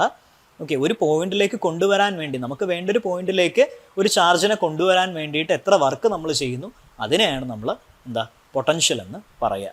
ഓക്കെ, ഇനി അടുത്തെന്താ പൊട്ടൻഷ്യൽ ഡിഫറൻസ് പറയാം. നേരത്തെ പറഞ്ഞ അതേ കാര്യം തന്നെയാണ്. ഒരു പൊട്ടൻഷ്യൽ ഉണ്ട് എന്നുണ്ടെങ്കിൽ അത് വേറൊരു ഒരു പൊസിഷനിൽ ഇരിക്കുമ്പോൾ അതിൻ്റെ പൊട്ടൻഷ്യൽ ഇതാണ്, ഇലക്ട്രിക് പൊട്ടൻഷ്യൽ അല്ലെങ്കിൽ അതിൻ്റെ പൊട്ടൻഷ്യൽ എനർജി ഇതാണെങ്കിൽ, അത് വേറൊരു പൊസിഷനിൽ ഇരിക്കുമ്പോഴത്തേക്കും അതിൻ്റെ പൊട്ടൻഷ്യൽ വേറെ ആയിരിക്കും. ഓക്കെ, അതിൻ്റെ പൊട്ടൻഷ്യൽ ചേഞ്ച് ചെയ്യാം, അതിൻ്റെ പൊട്ടൻഷ്യൽ എനർജി ചേഞ്ച് ചെയ്യാം, അതിൻ്റെ ഇലക്ട്രിക് പൊട്ടൻഷ്യൽ ചേഞ്ച് ചെയ്യാം. അപ്പോൾ എന്താ, രണ്ട് പൊസിഷനിലുള്ള അതിൻ്റെ എനർജി അല്ലെങ്കിൽ അതിൻ്റെ പൊട്ടൻഷ്യലിനെ നമ്മൾ താരതമ്യം ചെയ്യുന്നതാണ്, അല്ലെങ്കിൽ അതിൻ്റെ ഡിഫറൻസിനെയാണ് പൊട്ടൻഷ്യൽ ഡിഫറൻസ് എന്ന് പറയുക. ആ പേര് തന്നെയുണ്ട്, എല്ലാം അതേ പേര് തന്നെയാണ്. നമ്മളത് നോക്കിയാൽ മതി, പൊട്ടൻഷ്യൽ ഡിഫറൻസ്. അതായത് ഒരു പോയിന്റിൽ നിന്ന് അടുത്ത പോയിന്റിലേക്ക്, ഇപ്പോൾ നമ്മൾ നേരത്തെ പറഞ്ഞ വർക്ക് ഡൺ എന്നുള്ള രീതിയിൽ പറയുകയാണെങ്കിൽ, ഒരു പോയിന്റിൽ നിന്ന് അടുത്ത പോയിന്റിലേക്ക് അതിനെ കൊണ്ടുവരാൻ വേണ്ടി നമ്മൾ എത്ര വർക്ക് ചെയ്തു എന്നുള്ളതാണ് ഈ പൊട്ടൻഷ്യൽ ഡിഫറൻസ് കാണിക്കുന്നത്. Okay, the difference between electric potentials at any 2 points of a conductor or circuit is called voltage. Okay, ഇതിനെ തന്നെയാണ് നമ്മൾ വോൾട്ടേജ് എന്നും പറയുക. It is work done to move a unit positive charge from one point to another. ഒരു പോയിന്റിൽ നിന്ന് മറ്റൊരു പോയിന്റിലേക്ക് യൂണിറ്റ് പോസിറ്റീവ് ചാർജിനെ നമ്മൾ മൂവ് ചെയ്യാൻ വേണ്ടി എടുക്കുന്ന വർക്കിനെയാണ് നമ്മൾ എന്താ ഒരു പൊട്ടൻഷ്യൽ ഡിഫറൻസ് എന്ന് നമ്മൾ പറയുക. ഓക്കെ, ഇനി ഈ പൊട്ടൻഷ്യൽ ഡിഫറൻസ് അല്ലെങ്കിൽ നമ്മൾ പൊട്ടൻഷ്യൽ ഈ വോൾട്ടേജ് എന്ന് വിളിക്കുന്ന വോൾട്ടേജിനെ തന്നെ നമ്മൾ പല പല രീതികൾ പല ആസ്പെക്റ്റുകളിൽ വരുമ്പോഴത്തേക്കും നമ്മൾ പല പേരുകൾ വിളിക്കുന്നതാണ്. ഒന്ന് ഇലക്ട്രിക് പൊട്ടൻഷ്യൽ എന്ന് പറയുന്നതും നമ്മളിപ്പോൾ ഈ പറഞ്ഞ പൊട്ടൻഷ്യൽ ഡിഫറൻസ്, അതല്ലെങ്കിൽ വോൾട്ടേജ് എന്നെല്ലാം പറയുന്നത് ഈ പൊട്ടൻഷ്യലിൻ്റെയും അല്ലെങ്കിൽ വോൾട്ടേജിൻ്റെ പല പേരുകളാണ്, പല ആസ്പെക്റ്റിൽ പറയുന്നു എന്നേ ഉള്ളൂ.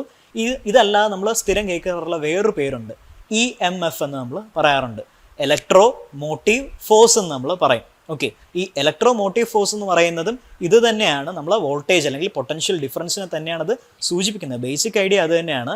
പക്ഷേ ഈ പേര് കൊണ്ട് ഉദ്ദേശിക്കുന്ന വേറൊന്നുമല്ല, നമുക്ക് ഒരു ഫ്ലോ ഉണ്ടാകണമല്ലോ. ഓക്കെ, നമുക്ക് ഒരു ചാർജിൻ്റെ കറണ്ടിൻ്റെ ഒരു ഫ്ലോ ഉണ്ടാകണം. ആ ഫ്ലോ ഉണ്ടാകണമെന്നെങ്കിൽ ഒരു ഫോഴ്സ് അവിടെ ഉണ്ടായാലല്ലേ പറ്റത്തുള്ളൂ. എവിടെന്നെങ്കിലും ഒരു തള്ളൽ ഉണ്ടെങ്കിൽ മാത്രമല്ലേ ഈ ഒഴുക്ക് സംഭവിക്കുകയുള്ളൂ. എനർജി ചേഞ്ച് ഉണ്ട്, എനർജി ഡിഫറൻസ് ഉണ്ട്. ആ ഡിഫറൻസ് തന്നെയാണ് ഈ ഫോഴ്സിനെ ക്രിയേറ്റ് ചെയ്യുന്നത്. ആ ഫോഴ്സിന് പറയുന്ന പേരാണ് EMF എന്ന് പറയും. അതാണ് ഇലക്ട്രോ മോട്ടീവ് ഫോഴ്സ്. അതായത് ഇലക്ട്രിക് ചാർജിനെ മോട്ടിവേറ്റ് ചെയ്യാൻ അല്ലെങ്കിൽ അതിനെ എന്താണ് മോഷനിലേക്ക് കൊണ്ടുപോകാൻ വേണ്ടിയിട്ട് എടുക്കുന്ന ഫോഴ്സ്, അതാണ് ഇലക്ട്രോ മോട്ടീവ് ഫോഴ്സ്. ഇതിൻ്റെ യൂണിറ്റും വോൾട്ടേജ് തന്നെയാണ്. ഓക്കെ, അപ്പോൾ നമ്മൾ വോൾട്ടേജിനെ തന്നെ നമുക്ക് പല രീതിയിൽ പറയാം. ഇലക്ട്രിക് പൊട്ടൻഷ്യൽ ഡിഫറൻസ്, EMF, ഇങ്ങനെ പല പേരിലും നമുക്ക് പറയാം. പല ആസ്പെക്റ്റിൽ വരുമ്പോൾ അതിൻ്റെ രീതി മാറുന്നു എന്നേ ഉള്ളൂ. ബേസിക്കലി എല്ലാം ഒരേ കാര്യം തന്നെയാണ്, റിലേറ്റീവായിട്ട് നമ്മൾ പറയുന്നു എന്നേ ഉള്ളൂ. ഓക്കെ, ഇതിൻ്റെ എല്ലാത്തിൻ്റെയും യൂണിറ്റ് വോൾട്ടേജ് അല്ലെങ്കിൽ വോൾട്ടാണ്. ഇതിൻ്റെ എല്ലാത്തിൻ്റെയും യൂണിറ്റ് നമ്മൾ പറയുന്നത് വോൾട്ടാണ്. അത് നമ്മൾ മെൻഷൻ ചെയ്യുന്ന എന്തിലായിരിക്കും, വിയിലാണ് നമ്മൾ അതിനെ മെൻഷൻ ചെയ്യുന്നത്. ഓക്കെ, ഇനി കുറച്ചും കൂടെ നമ്മൾ പ്രോപ്പറായിട്ടൊരു ഡെഫിനിഷനായിട്ട് പറയുകയാണെങ്കിൽ, the potential difference between 2 points is set to be 1 volt. ശ്രദ്ധിച്ചോളാം. ഇഫ് 1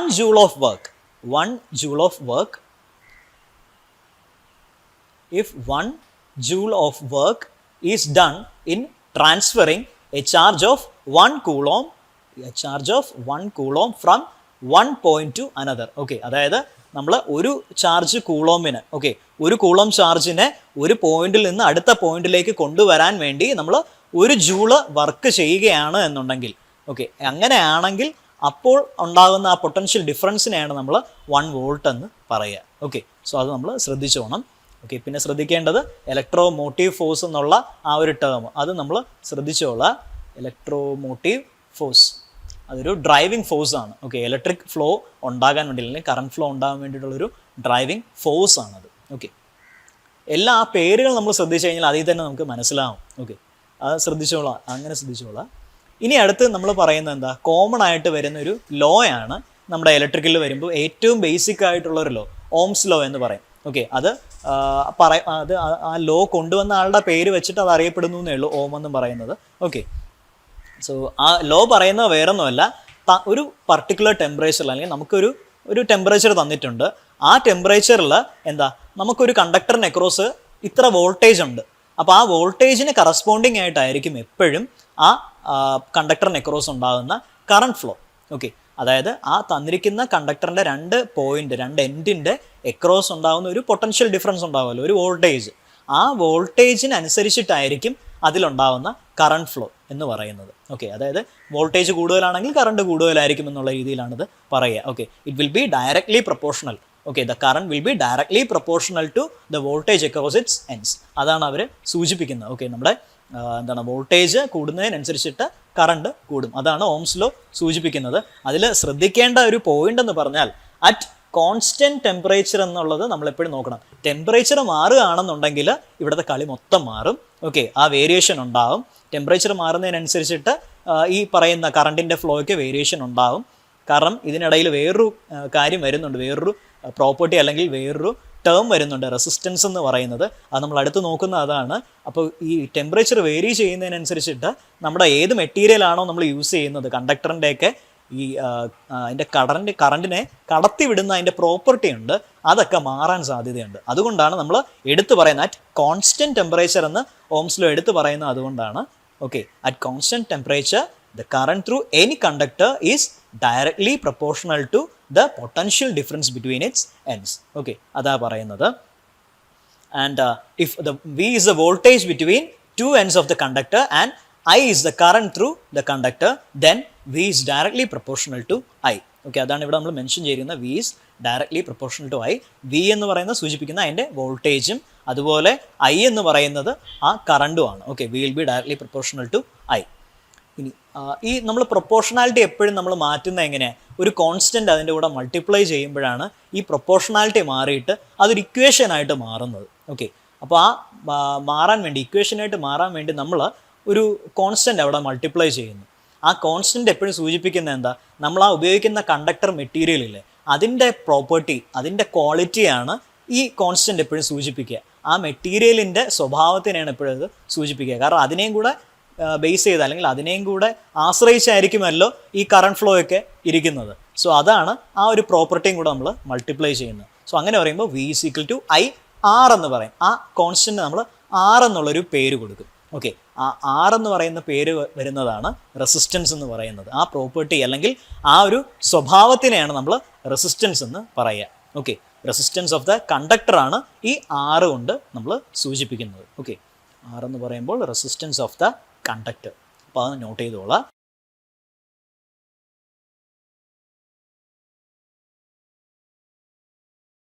ഓക്കെ, സോ റെസിസ്റ്റൻസ് എന്ന് പറയുമ്പോൾ നേരത്തെ പറഞ്ഞു എന്താണ്, ഒരു വസ്തുവിൻ്റെ പ്രോപ്പർട്ടി റിലേറ്റഡ് ആയിട്ടുള്ളൊരു കാര്യമാണ് നമ്മൾ പറയുന്നത്. ഏത് കണ്ടക്ടറാണോ നമ്മൾ യൂസ് ചെയ്യുന്നത് അതിൻ്റെ ഒരു പ്രോപ്പർട്ടി ആയിട്ടാണ് നമ്മൾ റെസിസ്റ്റൻസ് പറയുക. പക്ഷേ നിങ്ങൾ ആ പേരൊന്ന് ശ്രദ്ധിച്ച് നോക്കൂ, റെസിസ്റ്റൻസ് എന്ന് പറയുമ്പോഴത്തേക്ക് എന്താണ്, ഒരു പ്രതിരോധം എന്നല്ല അത് പറയുന്നത്. റെസിസ്റ്റൻസ് എന്ന് പറയുമ്പോഴത്തേക്ക് പ്രതിരോധം അല്ലെങ്കിൽ അതിൻ്റെ എന്താ ഒരു എതിർപ്പ്, ഇതൊക്കെയല്ലേ കാണിക്കുന്നത്. റെസിസ്റ്റൻസ് എന്നുള്ളൊരു പേര് സൂചിപ്പിക്കുന്നത് എന്താണ്, ഒരു പ്രതിരോധം അല്ലെങ്കിൽ എതിർപ്പൊക്കെയല്ലേ കാണിക്കുന്നത്. അപ്പോൾ ഇവിടെ എന്താണ് നമുക്ക് നടക്കുന്നത്, കറണ്ടിൻ്റെ ഫ്ലോ ആണ് നടക്കുന്നത്. അപ്പോൾ ആ കറണ്ടിൻ്റെ ഫ്ലോയിനെ എന്താണോ എതിർക്കുന്നത് അതിനെയാണ് റെസിസ്റ്റൻസ് എന്ന് പറയുന്നത്. ആ ഒരു പ്രോപ്പർട്ടി അല്ലെങ്കിൽ ആ ഒരു സ്വഭാവത്തിനെ അല്ലെങ്കിൽ ആ ഒരു ബിഹേവിയറിനെയാണ് നമ്മൾ എന്താ റെസിസ്റ്റൻസ് എന്നുകൊണ്ട് സൂചിപ്പിക്കുക. ഓക്കെ, സോ റെസിസ്റ്റൻസ് എന്ന് പറയുമ്പോൾ ഒരു കണ്ടക്ടറിന് അക്രോസ് ഉള്ള കറണ്ട് ഫ്ലോയെ എതിർക്കുന്ന ആ ഒരു പ്രോസസ്സിനെയാണ് നമ്മൾ റെസിസ്റ്റൻസ് എന്നുകൊണ്ട് സൂചിപ്പിക്കുക.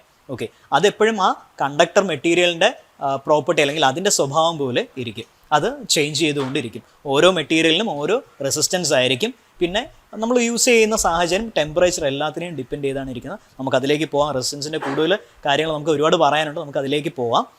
ഇപ്പോൾ നമുക്ക് ബേസിക് ആയിട്ട് റെസിസ്റ്റൻസ് എന്താണെന്ന് അറിഞ്ഞാൽ മതി, അത് നമുക്ക് നോക്കാം. ഓക്കെ, നമ്മൾ ഡിഫൈൻ ചെയ്യുമ്പോൾ ഇതാണ് it is a measure of opposition of current flow in an electric circuit. ഒരു ഇലക്ട്രിക് സർക്യൂട്ടിൽ നമ്മൾ പറയുമ്പോൾ എന്താ, it is a measure of opposition to current flow. Current ഫ്ലോയ്ക്കുള്ള ഒപ്പോസിഷൻ, അതിൻ്റെ മെഷറിനെയാണ് റെസിസ്റ്റൻസ് കൊണ്ട് നമ്മൾ സൂചിപ്പിക്കുക. Okay, so it is a measure of opposition to current flow in an electric circuit. Okay, ഇനി ഇതിൻ്റെ യൂണിറ്റ് നമ്മൾ ഓം ആണ് നമ്മൾ മെൻഷൻ ചെയ്യുന്നത്. ഓക്കെ, ഓം ആണ് ഇതിൻ്റെ യൂണിറ്റ്. നമ്മൾ റെസിസ്റ്റൻസ് മെൻഷൻ ചെയ്യുന്ന നേരത്തെ പറഞ്ഞു ആർ കൊണ്ടാണ് നമ്മൾ ആർ എന്നുള്ള ലെറ്റർ കൊണ്ടാണ് നമ്മൾ റെസിസ്റ്റൻസിനെ നമ്മൾ മെൻഷൻ ചെയ്യുക, അല്ലെങ്കിൽ നമ്മൾ സിംബലൈസ് ചെയ്യുന്നത് അങ്ങനെയാണ്. അതിൻ്റെ യൂണിറ്റ് എന്ന് പറയുമ്പോൾ ഓം ആണ്. OHM എന്ന് നമുക്ക് എഴുതാം. അതല്ല എന്നുണ്ടെങ്കിൽ നമുക്ക് ഈ ഒരു സിമ്പിൾ കൊണ്ട് നമുക്ക് അതിനെ എക്സ്പ്രസ് ചെയ്യാം. ഓം എന്നുള്ള ഒരു ഗ്രീക്ക് സിമ്പിളാണ്, അതുകൊണ്ട് നമുക്കതിനെ മെൻഷൻ ചെയ്യാം ഓമിന്. ഓക്കെ, അപ്പോൾ ഇതിൽ പിന്നെ നമ്മൾ ഇത് നേരത്തെ പറഞ്ഞ പോലെ തന്നെയാണ്. എന്താണ്? It's A property of A material which opposes the flow of electric current. ഇതാണ് റെസിസ്റ്റൻസ് എന്നുകൊണ്ട് നമ്മൾ സൂചിപ്പിക്കുക. ഓക്കെ, ഇനി ഒരിക്കൽ നമ്മൾ റെസിസ്റ്റൻസ് പറഞ്ഞു. അപ്പോൾ റെസിസ്റ്റൻസ് പറയുകയാണെങ്കിൽ ഇതിൻ്റെ ഓപ്പോസിറ്റ് നമുക്ക് വേണമെങ്കിൽ പറയാം. ഏതാ? ഒരു കറണ്ട് ഫ്ലോയ്ക്കുള്ള എതിർപ്പിനെയാണ് നമ്മൾ റെസിസ്റ്റൻസ് എന്ന് പറഞ്ഞത്. അങ്ങനെയാണെങ്കിൽ ഒരു കറണ്ട് ഫ്ലോ ഉണ്ടാകാനുള്ള ഒരു അക്സെപ്റ്റൻസ് ഉണ്ടാവില്ല, അല്ലെങ്കിൽ ഒരു റെഡിനെസ് ഉണ്ടാവും. അതിന് പറയുന്ന പേരാണ് കണ്ടക്ടൻസ് എന്ന് പറയുന്നത്. അതായത് ഒരു വസ്തുവിൻ്റെ അല്ലെങ്കിൽ ഒരു കണ്ടക്ടറിൻ്റെ റെസിസ്റ്റൻസ് എന്ന് പറയുന്നത് പോലെ കണ്ടക്ടൻസ് നമുക്ക് പറയാം. ഒന്ന്, റെസിസ്റ്റൻസ് എന്ന് പറയുന്ന ഒപ്പോസിഷൻ ആണ് സൂചിപ്പിക്കുന്നതെന്നുണ്ടെങ്കിൽ നമ്മുടെ കണ്ടക്ടൻസ് സൂചിപ്പിക്കുന്നത് അതിൻ്റെ എന്താണ്? അക്സെപ്റ്റൻസ് അല്ലെങ്കിൽ റെഡിനെസ്സാണ് പറയുന്നത്. ആ പേര് തന്നെ നോക്കിയാൽ മതി, കണ്ടക്ടൻസ്. ഒരാളൊരു പരിപാടി കണ്ടക്ട് ചെയ്യുന്നു എന്ന് പറഞ്ഞാൽ അതെന്താ പറയുക? നടത്തിപ്പുകാരൻ എന്നുള്ളതല്ലേ സൂചിപ്പിക്കുക. കണ്ടക്ടിങ് എന്ന് പറയുമ്പോൾ നടത്തിപ്പാണ് അത് സൂചിപ്പിക്കുന്നത്. അതായത് ഒരു കാര്യം നടക്കാൻ വേണ്ടിയിട്ടുള്ള കാര്യമാണത്. ഓക്കെ, അപ്പോൾ ഇവിടെ എന്താണ് നമുക്ക് നടക്കേണ്ടത്? ഫ്ലോ ഓഫ് കറണ്ട് ആണ് ഇവിടെ നടക്കേണ്ടത്. അപ്പോൾ കണ്ടക്ടൻസ് എന്ന് പറയുമ്പോഴത്തേക്ക് എന്താ? ഫ്ലോ ഓഫ് കറണ്ടിനെ എയ്ഡ് ചെയ്യുന്ന ഒരു പ്രോസസ്സ്, അതിനെയാണ് നമ്മൾ എന്താ കണ്ടക്ടൻസ് എന്നുകൊണ്ട് സൂചിപ്പിക്കുക. ഓക്കെ, ഇത് എപ്പോഴും എന്താ? റെസിസ്റ്റൻസിൻ്റെ റെസിപ്രോക്കൽ ആയിരിക്കും. Okay, it is the reciprocal of resistance. Okay, it is the readiness with which a conductor transmits an electric current. ഇനി ഇതിൻ്റെ യൂണിറ്റ് നമ്മൾ സൂചിപ്പിക്കുന്നത് സീമെൻസിലാണ്. ഓക്കെ, സീമെൻസ് എന്നാണ് നമ്മൾ ഇതിൻ്റെ യൂണിറ്റ് നമ്മൾ പറയാം. നേരത്തെ നമ്മൾ ഓം ആയിരുന്നല്ലോ പറഞ്ഞത്. നമ്മുടെ റെസിസ്റ്റൻസിൻ്റെ യൂണിറ്റ് ഓം എന്ന് പറഞ്ഞു. ഇവിടെ കണ്ടക്ടൻസിൻ്റെ യൂണിറ്റ് എന്ന് പറയുന്നത് സീമെൻസ് ആണ്. ഓക്കെ, അതല്ല എന്നുണ്ടെങ്കിൽ എന്താ? ഓം നമ്മൾ പറഞ്ഞില്ലേ, ഈ ഓമിനെ നമ്മൾ തിരിച്ചിടുകയാണ്. ഓക്കെ, OHM, അതിന് തിരിച്ചിടുമ്പോൾ എന്താണ്? MHO, മോ എന്നും നമുക്കിതിനെ വിളിക്കാം. അതല്ലെങ്കിൽ ഓം എന്നും പറഞ്ഞ് നമ്മളൊരു സൈൻ എഴുതിയായിരുന്നല്ലോ, ഒരു സിമ്പിൾ എഴുതിയില്ലേ. അപ്പോൾ ആ ഓം എന്നുള്ള സിമ്പിളിൻ്റെ (-1). ഇങ്ങനെ 3 രീതിയിൽ നമുക്ക് പറയാം. ഒന്ന് സീമെൻസ് എന്ന് പറയാം, അതല്ല എന്നുണ്ടെങ്കിൽ മോ എന്ന് പറയാം, അല്ലെങ്കിൽ (-1) എന്ന് നമുക്ക് പറയാം. കണ്ടക്ടൻസിന് ഈ 3 രീതിയിൽ നമുക്ക് യൂണിറ്റ് നമുക്ക് എക്സ്പ്രസ് ചെയ്യാൻ പറ്റും. ഓക്കെ, പിന്നെ കണ്ടക്ടൻസ് നമ്മൾ സൂചിപ്പിക്കുന്നത് G എന്നുള്ള ലെറ്റർ കൊണ്ടാണ്. G = 1/R ആണ്. സോ അതും നോട്ട് ചെയ്തോളുക. ഓക്കെ, സോ റെസിസ്റ്റൻസായി, കണ്ടക്ടൻസായി. ഓക്കെ, സോ ഇനി അടുത്ത് വരുന്നത് എനർജിയും പവറും ആണ്. ഓക്കെ, ഇപ്പോൾ എനർജി, പവർ, ഇത് രണ്ടും റിലേറ്റീവ് ആയിട്ടുള്ള 2 ടേംസ് ആണ്. ഓക്കെ, എനർജി എന്ന് പറയുമ്പോൾ എന്താ നിങ്ങൾക്ക് ഫസ്റ്റ് മനസ്സിലാവുന്നത്? എനർജി. ഓക്കെ, ഇപ്പോൾ നമ്മൾ എപ്പോഴും പറയാറുണ്ടോ വലിയ എനർജി ഇല്ല എന്ന് പറയുകയാണെങ്കിൽ എന്താ നമ്മൾ സൂചിപ്പിക്കുക? നമുക്കൊരു വർക്ക് ചെയ്യാനുള്ള ഒരു എന്താ പറയുക, ശേഷിക്കുറവിനെയല്ല നമ്മൾ എനർജി ഇല്ല എന്ന് സൂചിപ്പിക്കുന്നത്. അല്ലെങ്കിൽ നല്ല എനർജി ഉണ്ട് എന്ന് പറഞ്ഞാൽ ഓക്കെ, എന്ത് വർക്ക് വേണമെങ്കിലും നമുക്കിപ്പോൾ ചെയ്യാം, അതിനുള്ള ഒരു ആർജവം ഉണ്ട് എന്നല്ല, എനർജി ഉണ്ട് എന്നുള്ളത് നമ്മൾ സൂചിപ്പിക്കുക. സോ അത് മെയിനായിട്ട് സൂചിപ്പിക്കുന്നത് ഇത്രയേ ഉള്ളൂ. It is a capacity to do work. എന്തൊരു ജോലിയാണെങ്കിലും നമുക്കത് ചെയ്യാനുള്ള കപ്പാസിറ്റിയാണ് എനർജി എന്ന് സൂചിപ്പിക്കുക. ഓക്കെ, ഇനി പവർ, ഇതും റിലേറ്റീവ് ആയിട്ടുള്ളൊരു കാര്യം തന്നെയാണ്. പവർ എന്ന് പറയുമ്പോഴത്തേക്ക് എന്താ? ഒരു ജോലി നമ്മൾ എത്ര എഫക്റ്റീവായിട്ട് അല്ലെങ്കിൽ എങ്ങനെ ചെയ്യുന്നു എന്നുള്ളതിൻ്റെയാണ് പവർ സൂചിപ്പിക്കുക. ഓക്കെ, ഇപ്പോൾ നമ്മൾ എക്സസൈസ് ചെയ്യുന്നു എന്ന് തന്നെ ഇരിക്കട്ടെ.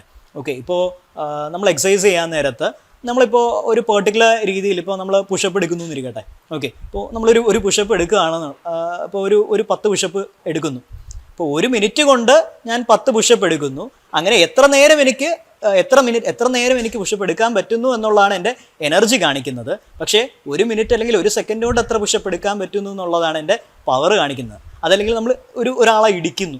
ഓക്കെ, അങ്ങനെ ചിന്തിക്കുക. അപ്പോൾ ഒരാളെ ഇടിക്കുകയാണ്, അല്ലെങ്കിൽ നമ്മൾ ഒരു ചാക്ക് അരി എടുക്കുകയാണ്. ഓക്കെ, അപ്പോൾ ആ ഒരു ചാക്ക് അരി നമ്മൾ എടുക്കുമ്പോഴത്തേക്കും അത് ചെയ്യാനുള്ള എൻ്റെ ആ ഒരു എത്രത്തോളം സുഗമമായിട്ട് ഞാനത് ചെയ്യുന്നു, അല്ലെങ്കിൽ എത്ര പെട്ടെന്ന് ചെയ്യുന്നു എന്നുള്ളതാണ് അതിൻ്റെ പവർ കാണിക്കുന്നത്. പക്ഷേ എനിക്ക് എത്ര നേരം അത് ചെയ്യാൻ പറ്റുന്നു എന്നുള്ളതാണ് അതിൻ്റെ എനർജിയെ സൂചിപ്പിക്കുന്നത്. ഓക്കെ, രണ്ടും റിലേറ്റീവ് ആണ്, എന്നാൽ ചെറിയ വ്യത്യാസം രണ്ടും തമ്മിൽ ഉണ്ട്. ഓക്കെ, സോ അപ്പോൾ നമുക്ക് ഇതിൻ്റെ ഡെഫിനിഷൻ സൈഡിലോട്ട് പോവാം. അപ്പോൾ എനർജി എന്ന് പറയുന്നത് വേറെ ഒന്നുമല്ല, it is a capacity to do work. ഇനി അതിൻ്റെ യൂണിറ്റ്, 2 യൂണിറ്റാണ് നമ്മൾ യൂസ് ചെയ്യുന്നത്. ഓക്കെ, ആ യൂണിറ്റ് എന്ന് പറഞ്ഞാൽ ഒന്ന് ജൂളാണ്. Okay, joule. രണ്ടാമത്തെ നമ്മുടെ ഇലക്ട്രിക്കൽ യൂണിറ്റ് എടുക്കുകയാണെന്നുണ്ടെങ്കിൽ kWh ആണ് നമ്മൾ യൂസ് ചെയ്യുക. kWh മാത്രമല്ല, വാട്ട് അവർ എന്നും നമുക്ക് പറയാം. ഓക്കെ, വാട്ട് അവർ പറയാം, kWh പറയാം, ഇനി ജൂള് നമുക്ക് പറയാം. ഈ രീതിയിലെല്ലാം നമുക്ക് യൂണിറ്റ്സ് പറയാം. ഇനി കിലോ വാട്ട് അവർ എന്തുകൊണ്ട് പറഞ്ഞു എന്ന് വെച്ച് കഴിഞ്ഞാൽ, നമ്മൾ ഇലക്ട്രിക്കാണ് പറയുന്നത്, നമ്മൾ പഠിക്കുന്ന ബേസിക് കാര്യങ്ങൾ പഠിക്കുന്നു. നമ്മുടെ വീട്ടിൽ നമ്മൾ യൂസ് ചെയ്യുന്ന മീറ്റർ ഉണ്ടല്ലോ, നമ്മൾ ഇലക്ട്രിക് ചാർജ് നമ്മൾ ഇത്ര എനർജി യൂസ് ചെയ്യുന്നു എന്ന് സൂചിപ്പിക്കുന്ന മീറ്റർ. ആ മീറ്ററിൽ നമ്മൾ ഇത്ര യൂണിറ്റ് ആയി എന്ന് പറയും. ഒരു ദിവസം 4 യൂണിറ്റായി അല്ലെങ്കിൽ 5 യൂണിറ്റായി എന്നൊക്കെ നമ്മൾ പറയത്തില്ലേ. ഈ ഒരു യൂണിറ്റ് സൂചിപ്പിക്കുന്ന എത്രയാണെന്നുള്ളതാണ് ഈ കിലോ വാട്ട് അവരുടെ നമ്മൾ പറയാനുള്ള അതിൻ്റെ കിലോ വാട്ട് അവർ ഞാനിപ്പോൾ മെൻഷൻ ചെയ്തതിൻ്റെ പ്രസക്തി അതാണ്. ഈ ഒരു യൂണിറ്റ് എന്ന് പറയുമ്പോൾ, ഒരു യൂണിറ്റ് എനർജി നമുക്കായി അല്ലെങ്കിൽ അത്രയും നമ്മൾ ഉപഭോഗം ഉണ്ട് എന്ന് പറയുകയാണെന്നുണ്ടെങ്കിൽ അതിൻ്റെ അർത്ഥം എന്ന് പറഞ്ഞാൽ ഒരു കിലോ വാട്ട് അവർ ഞാൻ യൂസ് ചെയ്തു എന്നുള്ളതാണ് ഒരു കിലോ വാട്ട് അവർ അല്ലെങ്കിൽ ഒരു യൂണിറ്റ് എന്നുള്ളത് സൂചിപ്പിക്കുക. അതുകൊണ്ടാണ് ഇവിടെ യൂണിറ്റിൽ കിലോ വാട്ട് അവർ മെൻഷൻ ചെയ്തത്. ഇതിനെ നമുക്ക് വേറൊരു പേരും വിളിക്കാം, BOT എന്ന് നമുക്ക് ഇതിനെ വിളിക്കാം. ഒരു ഇലക്ട്രിക്കൽ യൂണിറ്റ് എന്ന് പറയാം, അല്ലെങ്കിൽ അതിനെ BOT എന്ന് വിളിക്കാം. BOT എന്ന് പറഞ്ഞാൽ ബോർഡ് ഓഫ് ട്രേഡിംഗ് യൂണിറ്റ് എന്നാണ് അതിനെ പറയുക. Okay, board of trading unit എന്നാണ് പറയുക. ഓക്കെ, സോ അതുകൊണ്ടാണ് ഇവിടെ കിലോ വാട്ട് അവർ മെൻഷൻ ചെയ്തത്. നമുക്ക് ബേസിക്കലി പറയുമ്പോൾ വാട്ട് അവർ പറഞ്ഞാൽ മതി. ഓക്കെ, വാട്ട് അവർ അതായത് WH. ഓക്കെ, യൂണിറ്റിൻ്റെ ഇടയിൽ നമുക്ക് വാട്ട് അവർ എന്ന് പറഞ്ഞാലും മതി. ഇവിടെ കിലോ വാട്ട് അവർ മെൻഷൻ ചെയ്യാനുള്ള റീസൺ എന്ന് പറഞ്ഞു കഴിഞ്ഞാൽ, അവിടെ നമ്മുടെ ഒരു ഇലക്ട്രിക്കൽ യൂണിറ്റ്, അതായത് നമ്മുടെ വീടുകളിലെ എനർജി മീറ്ററിൽ അല്ലെങ്കിൽ മീറ്ററിൽ ഒരു യൂണിറ്റ് എന്ന് കാണിക്കുന്നത് ഈ ഒരു കിലോ വാട്ട് അവറിനെയാണ് സൂചിപ്പിക്കുന്നത്. അത് പറയാൻ വേണ്ടിയിട്ടാണ് ഇത് നമ്മൾ മെൻഷൻ ചെയ്തത്. ഓക്കെ, ഇനി എനർജി നമ്മൾ ഇക്വേഷൻ വൈസ് പറയുവാണെന്നുണ്ടെങ്കിൽ, നേരത്തെ പറഞ്ഞു ഒരു കാര്യം ഒരു പവറിൽ എത്ര നേരം എനിക്ക് ചെയ്യാൻ പറ്റും. പുഷപ്പിൻ്റെ കാര്യം പറഞ്ഞു, അല്ലെങ്കിൽ ചാക്ക് അരി എടുക്കുന്ന കാര്യം പറഞ്ഞു. ഓക്കെ, അത് എത്ര നേരം ചെയ്യാൻ പറ്റുന്നു. അപ്പോൾ എന്താ, നമുക്ക് ഒരു പവർ ഒരു വർക്ക് നമ്മൾ ചെയ്യുന്നു, അത് എത്ര നേരം നമുക്ക് ചെയ്യാൻ പറ്റുന്നു. അപ്പോൾ അവിടെ ഒരു പവറും മെൻഷനിങ് ഉണ്ട്, സമയവും മെൻഷനിങ് ഉണ്ട്. അപ്പോൾ പവറിൻ്റെയും സമയത്തിൻ്റെയും കൂടെ ഒരു മൾട്ടിപ്ലിക്കേഷൻ ആയിട്ടുള്ള ഒരു കാര്യമാണ് നമ്മുടെ എനർജി എന്ന് പറയുന്നത്. രണ്ടും കൂടെ ചേർന്ന് വരുമ്പോൾ ഇന്ന ജോലി അല്ലെങ്കിൽ ഇത്രയും ഭാരിച്ചൊരു ജോലി ഇത്ര നേരം എനിക്ക് ചെയ്യാൻ പറ്റുന്നു എന്നുള്ളതാണ് അവിടെ എനർജി സൂചിപ്പിക്കുന്നത്. സോ അപ്പോൾ അങ്ങനെ വരുമ്പോൾ എന്താ, E = P × T അല്ലെങ്കിൽ പവർ ഇൻറ്റു ടൈം എന്ന് പറയും. ഓക്കെ, ഇനി പവർ എങ്ങനെയാണ് VI ആയി എന്നുള്ളത് നമുക്ക് അടുത്ത ടോപ്പിക് പവർ പറയുമ്പോഴത്തേക്കും പറയാം. ഓക്കെ, ഇനി ഈ എനർജിയുടെ കാര്യത്തിൽ ഒരു കാര്യം കൂടെ നമുക്ക് നോക്കേണ്ടതുണ്ട്. എനർജി 1 കിലോ വാട്ട് അവർ എന്ന് പറഞ്ഞല്ലോ. അപ്പോൾ ഈ 1 കിലോ വാട്ട് അവർ എന്ന് പറയുന്നത് നമുക്ക് വേറൊരു യൂണിറ്റ് ഉണ്ടല്ലോ, ജൂളില്ലേ.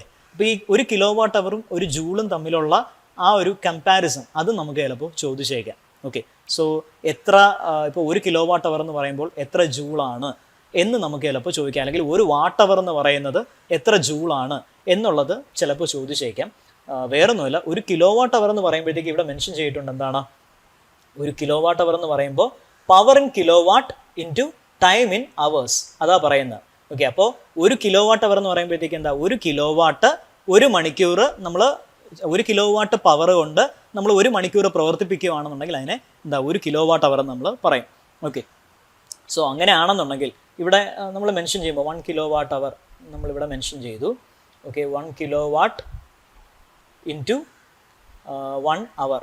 ഇനി നമ്മൾ എപ്പോഴും SI യൂണിറ്റിൽ, അതായത് സ്റ്റാൻഡേർഡ് ഇൻ്റർനാഷണൽ യൂണിറ്റിൽ നമ്മൾ മെൻഷൻ ചെയ്യുമ്പോഴത്തേക്കും, അല്ലെങ്കിൽ സിസ്റ്റം ഇൻ്റർനാഷണൽ എന്ന് പറയുന്ന SI യൂണിറ്റിൽ നമ്മൾ മെൻഷൻ ചെയ്യുമ്പോഴത്തേക്കും എന്താ, 1 കിലോ വാട്ട് എന്ന് പറയുമ്പോഴത്തേക്കും 10⁻³ അതായത് 1000 വാട്ടാണ്. ഇനി 1 അവർ നമ്മൾ സിസ്റ്റം ഇൻ്റർനാഷണൽ അല്ലെങ്കിൽ SI യൂണിറ്റിൽ നമ്മൾ പറയുമ്പോഴത്തേക്കും എന്താ, സെക്കൻഡിൻ്റെ രീതിയിലല്ലേ നമ്മൾ പറയാം, അവറിൻ്റെ രീതിയിൽ പറയാറില്ലല്ലോ. അപ്പോൾ 1 അവർ എന്ന് പറയുമ്പോഴത്തേക്കും എത്ര സെക്കൻഡാണ്, 1 അവറിൽ 60 മിനിറ്റ്. ഈ 60 മിനിറ്റിൽ 1 മിനിറ്റ് എന്ന് പറയുമ്പോൾ 60 സെക്കൻഡ്. അപ്പോൾ 60 × 60 ഇത്രയും ചെയ്ത് വരുമ്പോഴത്തേക്കും എന്താ, 10⁻³ × 60 × 60. ഓക്കെ, ഫൈനൽ എത്ര നമുക്ക് കിട്ടും, 36 × 10⁵ എന്ന് പറഞ്ഞ് കിട്ടും. ഇതിനെ നമുക്ക് 3.6 × 10⁻⁶ ജൂൾ എന്ന് നമുക്ക് പറയാം. സോ 1 കിലോ വാട്ട് അവർ എന്ന് പറയുമ്പോൾ 3.6 × 10⁻⁶ ജൂളാണ്. ഓക്കെ, ഇനി 1 വാട്ട് അവർ ആണെന്നുണ്ടെങ്കിലോ, ഇതിൽ നിന്ന് നമുക്കൊരു 10⁻³ നമുക്ക് കുറച്ചാൽ മതി. അങ്ങനെയാണെങ്കിൽ 3600 ജൂൾ എന്ന് പറഞ്ഞ് കിട്ടും. 1 വാട്ട് അവർ ആണെങ്കിൽ, 1 വാട്ട് അവർ എന്ന് പറയുമ്പോൾ 3600 ജൂൾ നമുക്ക് കിട്ടും. ഓക്കെ, ഈ ഒരു കൺവേർഷൻ ഒന്ന് അറിഞ്ഞിരിക്കുന്നത് നല്ലതാണ്. നമുക്ക് എക്സാംസിനൊക്കെ ചോദിക്കാറുണ്ട് ഈ രീതിയിൽ, കാരണം വെച്ചാൽ ഈ MCQസിനൊക്കെ ചെറിയ രീതിയിലൊക്കെ ചോദിക്കാറുണ്ട്. ഓക്കെ, ഇനി പവറിലേക്ക് വരാം. പവർ എന്ന് പറയുന്നത് വേറൊന്നുമല്ല, എന്താ, it's the rate of change of energy or rate of doing work. ഒരു വർക്ക് എങ്ങനെ ചെയ്യുന്നു, അല്ലെങ്കിൽ എത്ര സമയം ഒരു പെർട്ടിക്കുലർ സമയത്തിനകത്ത് നമ്മൾ എങ്ങനെ ഒരു വർക്ക് ചെയ്യുന്നു എന്നുള്ളതാണ് അതിൻ്റെ പവർ സൂചിപ്പിക്കുക. ഓക്കെ, അതിൻ്റെ യൂണിറ്റ് എന്ന് പറയുന്നത് വാട്ടാണ്. Okay, what. ഡബ്ല്യു ആണ് നമ്മൾ മെൻഷൻ ചെയ്യുന്നത്, വാട്ടിന് നമ്മൾ മെൻഷൻ ചെയ്യുന്ന ഡബ്ല്യു എന്നുള്ള ലെറ്റർ കൊണ്ടാണ്. ഓക്കെ, ഇനി പവർ, ഈ പവർ ഒരു വാട്ട് എങ്ങനെയാണ് എന്നുള്ളത് പറയാം. Power consumed or generated is set to be 1 watt when 1 joule of energy is converted or produced in 1 second. Okay, അതായത് 1 ജൂള് എനർജി നമ്മൾ 1 സെക്കൻഡ് കൊണ്ട്, 1 ജൂള് എനർജി നമ്മൾ 1 സെക്കൻഡ് കൊണ്ട് പ്രൊഡ്യൂസ് ചെയ്യുകയോ അതല്ലെങ്കിൽ വേറൊരു ഫോമിലേക്ക്, എനർജിയുടെ വേറൊരു ഫോമിലേക്ക് നമ്മൾ കൺവേർട്ട് ചെയ്യുകയോ ചെയ്യുകയാണെങ്കിൽ അതിനെയാണ് നമ്മൾ എന്താ പവർ, ആ സമയത്തുള്ള പവറിനെയാണ് നമ്മൾ 1 watt എന്നുകൊണ്ട് നമ്മൾ മെൻഷൻ ചെയ്യുക അല്ലെങ്കിൽ സൂചിപ്പിക്കുക. Okay, so power consumed or generated is set to be 1 watt when 1 joule of energy is converted or produced in 1 second.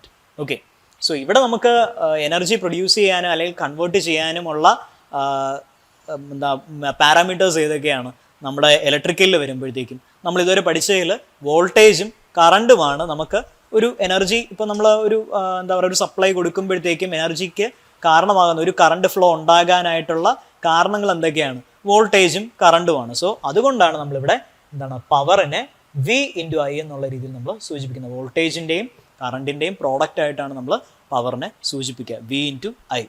ഇനി നമ്മൾ വാട്ട് എന്നുള്ളൊരു യൂണിറ്റ് പറഞ്ഞു പവറിന്. ഇനി അത് എന്താ കിലോ വാട്ട് നമുക്ക് പറയാം. എന്താ 1000 watts ആണ് ഒരു കിലോ വാട്ട് എന്നുള്ളത്. ഓക്കെ, നമുക്കപ്പോൾ അങ്ങനെയും പറയാം. കിലോ വാട്ട് എന്ന് പറയുമ്പോഴത്തേക്ക് എന്താ 1000 watt എന്നുള്ള രീതിയിൽ നമുക്ക് പറയാം. ഇനി ഒരു മെഗാവാട്ട് ആണെന്നുണ്ടെങ്കിൽ എന്താണ് 10⁻⁶ watts ആണ് ഒരു മെഗാവാട്ട് എന്നുള്ളത്. ഇങ്ങനെയെല്ലാം പറയാം. Basic unit വാട്ടാണ്. ഓക്കെ, ഇനി നമ്മുടെ സാധാരണ രീതിയിൽ നമ്മൾ മോട്ടറാണെങ്കിൽ ശരി, എഞ്ചിനാണെങ്കിൽ ശരി, ഇപ്പോൾ നമുക്കറിയാം വണ്ടികളാണെങ്കിൽ ശരി, നമ്മൾ പറയത്തില്ലേ ഇത്ര HP അല്ലെങ്കിൽ ഇത്ര BHP എന്നൊക്കെ നമ്മൾ പറയത്തില്ലേ. ഓക്കെ, ഹോഴ്സ് പവർ എന്നുള്ള രീതിയിൽ നമ്മൾ പവർ മെൻഷൻ ചെയ്യാറുണ്ട്. ഇത് വേറൊന്നുമല്ല, കുതിരശക്തിയായി, അതാണ് ഹോഴ്സ് പവർ എന്ന് പറയുന്നത്. ഇത് പറയാനുള്ള കാര്യം എന്ന് പറഞ്ഞാൽ പണ്ട് കാലങ്ങളിൽ നമ്മൾ ഈ നമുക്കിങ്ങനെ ഈ ഒരു ഇലക്ട്രിക് ഇതിലേക്ക് വരുന്ന ആ ഒരു കോൺസെപ്റ്റിലോട്ട് വരുന്നതിന് മുന്നേ ആയിട്ട് നമ്മൾ പണ്ടൊക്കെ ഉപയോഗിച്ചുകൊണ്ടിരുന്നത് എന്താ, കുതിരവണ്ടിയല്ലേ ഉപയോഗിച്ചുകൊണ്ടിരുന്നത്. ഇപ്പോൾ എന്താണ് നമ്മുടെ ക്യാരേജ് വലിക്കാനാണെങ്കിലും ശരി, ആൾക്കാർക്ക് സഞ്ചരിക്കാനാണെങ്കിലും ശരി, കുതിരയാണ് നമ്മൾ കൂടുതൽ യൂസ് ചെയ്തിരുന്നത്. അപ്പോൾ കുതിരശക്തിയിലാണ് നമ്മളതുകൊണ്ട് കുറേ നാൾ ഇതിനെ നമ്മൾ എന്താ മെൻഷൻ ചെയ്തുകൊണ്ടിരുന്നത്. ശക്തി അല്ലെങ്കിൽ പവറിനെ നമ്മൾ മെൻഷൻ ചെയ്യുന്നത് കുതിരയുടെ ബേസിസിലാണ്. അതുകൊണ്ടാണ് നമ്മൾ ഹോഴ്സ് പവർ എന്നുള്ള ആ ഒരു യൂണിറ്റ് യൂസ് ചെയ്തുകൊണ്ടിരുന്നത്. ഓക്കെ, ഇനി ഒരു ഹോഴ്സ് പവർ എന്ന് പറയുമ്പോഴത്തേക്കും എത്രയാണെന്ന് പറഞ്ഞാൽ അതാണ് നിങ്ങൾ നോക്കേണ്ടത്. ഒരു ഹോഴ്സ് പവർ എന്ന് പറയുന്നത് മെട്രിക് ടേംസിലാണെന്നുണ്ടെങ്കിൽ ഒരു ഹോഴ്സ് പവർ എന്ന് പറയുന്നത് 735.3 watts ആണ് ഒരു ഹോഴ്സ് പവർ എന്ന് പറയുന്നത്. അല്ല ബ്രിട്ടീഷ് കോൺസെപ്റ്റിലാണെന്നുണ്ടെങ്കിൽ 1 ഹോഴ്സ് പവർ എന്ന് പറയുന്നത് 746 watts ആണ്. ഓക്കെ, അപ്പോൾ ഇത് ഒന്ന് നോട്ട് ചെയ്തോളാം, ഇത് ചോദിക്കാൻ സാധ്യതയുണ്ട്. എന്നാൽ ശരിക്കും ഒരു ഹോഴ്സിൻ്റെ പവർ എന്ന് പറഞ്ഞാൽ ഇത്രയും കുറവല്ല കേട്ടോ. ശരിക്കും പറഞ്ഞാൽ ഒരു ഹോഴ്സിൻ്റെ പ്രോപ്പർ ഫുൾ എഫിഷ്യൻസിയിൽ എടുക്കുകയാണെങ്കിൽ, സാധാരണ ഒരു ആവറേജ് ആയിട്ടുള്ള ഒരു ഹോഴ്സിൻ്റെ ഒരു ഫുൾ എഫിഷ്യൻസിയിലുള്ള ഹോഴ്സ് പവർ എന്ന് പറഞ്ഞു കഴിഞ്ഞാൽ അപ്രോക്സിമേറ്റ്ലി നമ്മൾ ഈ പറയുന്ന 1 HP അല്ല 15 HP വരും ശരിക്കും ഒരു ഹോഴ്സിൻ്റെ പവർ എന്ന് പറയുന്നത്. അതുപോലെ ഫുള്ളി എഫിഷ്യൻ്റായിട്ട് വർക്ക് ചെയ്യുന്ന ഒരു മനുഷ്യൻ്റെ ഔട്ട്പുട്ട് എന്ന് പറയുന്നത് എപ്പോഴും ഒരു 4 to 5 HP ആണ് നമ്മൾ പറയുക. ഓക്കെ, ഈ ജസ്റ്റ് ഞാനൊരു എന്താ പറയുക ഒരു ഫൺ ഫാക്റ്റായിട്ട് പറഞ്ഞു എന്നേ ഉള്ളൂ. ജസ്റ്റ് അത് ഹോഴ്സ് പവർ എന്ന് പറയുമ്പോഴത്തേക്ക് ഇതാണ്. ശരിക്കും ഒരു ഹോഴ്സിൻ്റെ പവർ എന്ന് പറഞ്ഞാൽ ഈ 735.5 watts അല്ലെങ്കിൽ 746 watts അല്ല, ഔട്ട്പുട്ട് വളരെ കൂടുതലാണ്. നമ്മൾ ഈ പറയുന്ന ഹോഴ്സ് പവറിൻ്റെ ബേസിസിലാണെങ്കിൽ 15 ഹോഴ്സ് പവർ എങ്കിലും വരും മിനിമം ഒരു ഹോഴ്സിന്. മനുഷ്യനാണെങ്കിൽ 4 to 5 ഹോഴ്സ് പവർ വരുന്നുണ്ട്. ഓക്കെ, സോ ഇത് റിലേറ്റ് ചെയ്തിട്ട് നമുക്ക് എനർജിയിലോട്ട് വീണ്ടും ഒന്ന് വരേണ്ടിയുണ്ട്. എനർജി പറഞ്ഞപ്പോൾ നമ്മൾ എന്താ പറഞ്ഞത്, പവർ ഇൻറ്റു ടൈമാണ് പറഞ്ഞത്. ഓക്കെ, പവർ ഇൻറ്റു ടൈമാണ് നമ്മൾ എനർജി പറഞ്ഞത്. പക്ഷേ നമ്മളിവിടെ പവർ പറഞ്ഞപ്പോഴത്തേക്കും നമ്മൾ വി ഇൻറ്റു ഐ എന്നുള്ള രീതിയിൽ പറഞ്ഞു. ഓക്കെ, അപ്പോൾ അങ്ങനെയാണെങ്കിൽ പവർ ഇൻറ്റു ടൈമാണ് energy. So V into I into T ആയിരിക്കും എനർജിയുടെ നമ്മൾ കണ്ടുപിടിക്കേണ്ടത്. ഓക്കെ, എനർജി കണ്ടുപിടിക്കാനാണ് എന്നുണ്ടെങ്കിൽ V into I into T ആണ് നമ്മളവിടെ യൂസ് ചെയ്യേണ്ടത്. അതായത് നമുക്ക് വോൾട്ടേജ് വേണം, കറണ്ട് വേണം, പിന്നെ എത്ര നേരം നമ്മൾ ഈ ഫ്ലോ ഉണ്ട് എന്നുള്ളതും നമ്മൾ മെൻഷൻ ചെയ്യണം. ഓക്കെ, അപ്പോൾ ടൈമും കൂടെ അവിടെ വേണം. അപ്പോൾ V into I into T എന്നുള്ള രീതിയിൽ പറയാം. ഇനി നമ്മൾ നേരത്തെ ഒരു ഓംസ് ലോ പഠിച്ചായിരുന്നല്ലോ. ഈ ഓംസ് ലോയുടെ ബേസിസിൽ നമുക്ക് പവറിനെയും എനർജിയെയും വേറെ രീതിയിലും പറയാം. ഓക്കെ, പവർ എന്ന് പറയുമ്പോൾ നമ്മളിവിടെ വി ഐ എന്ന് പറഞ്ഞില്ലേ, P is equal to VI.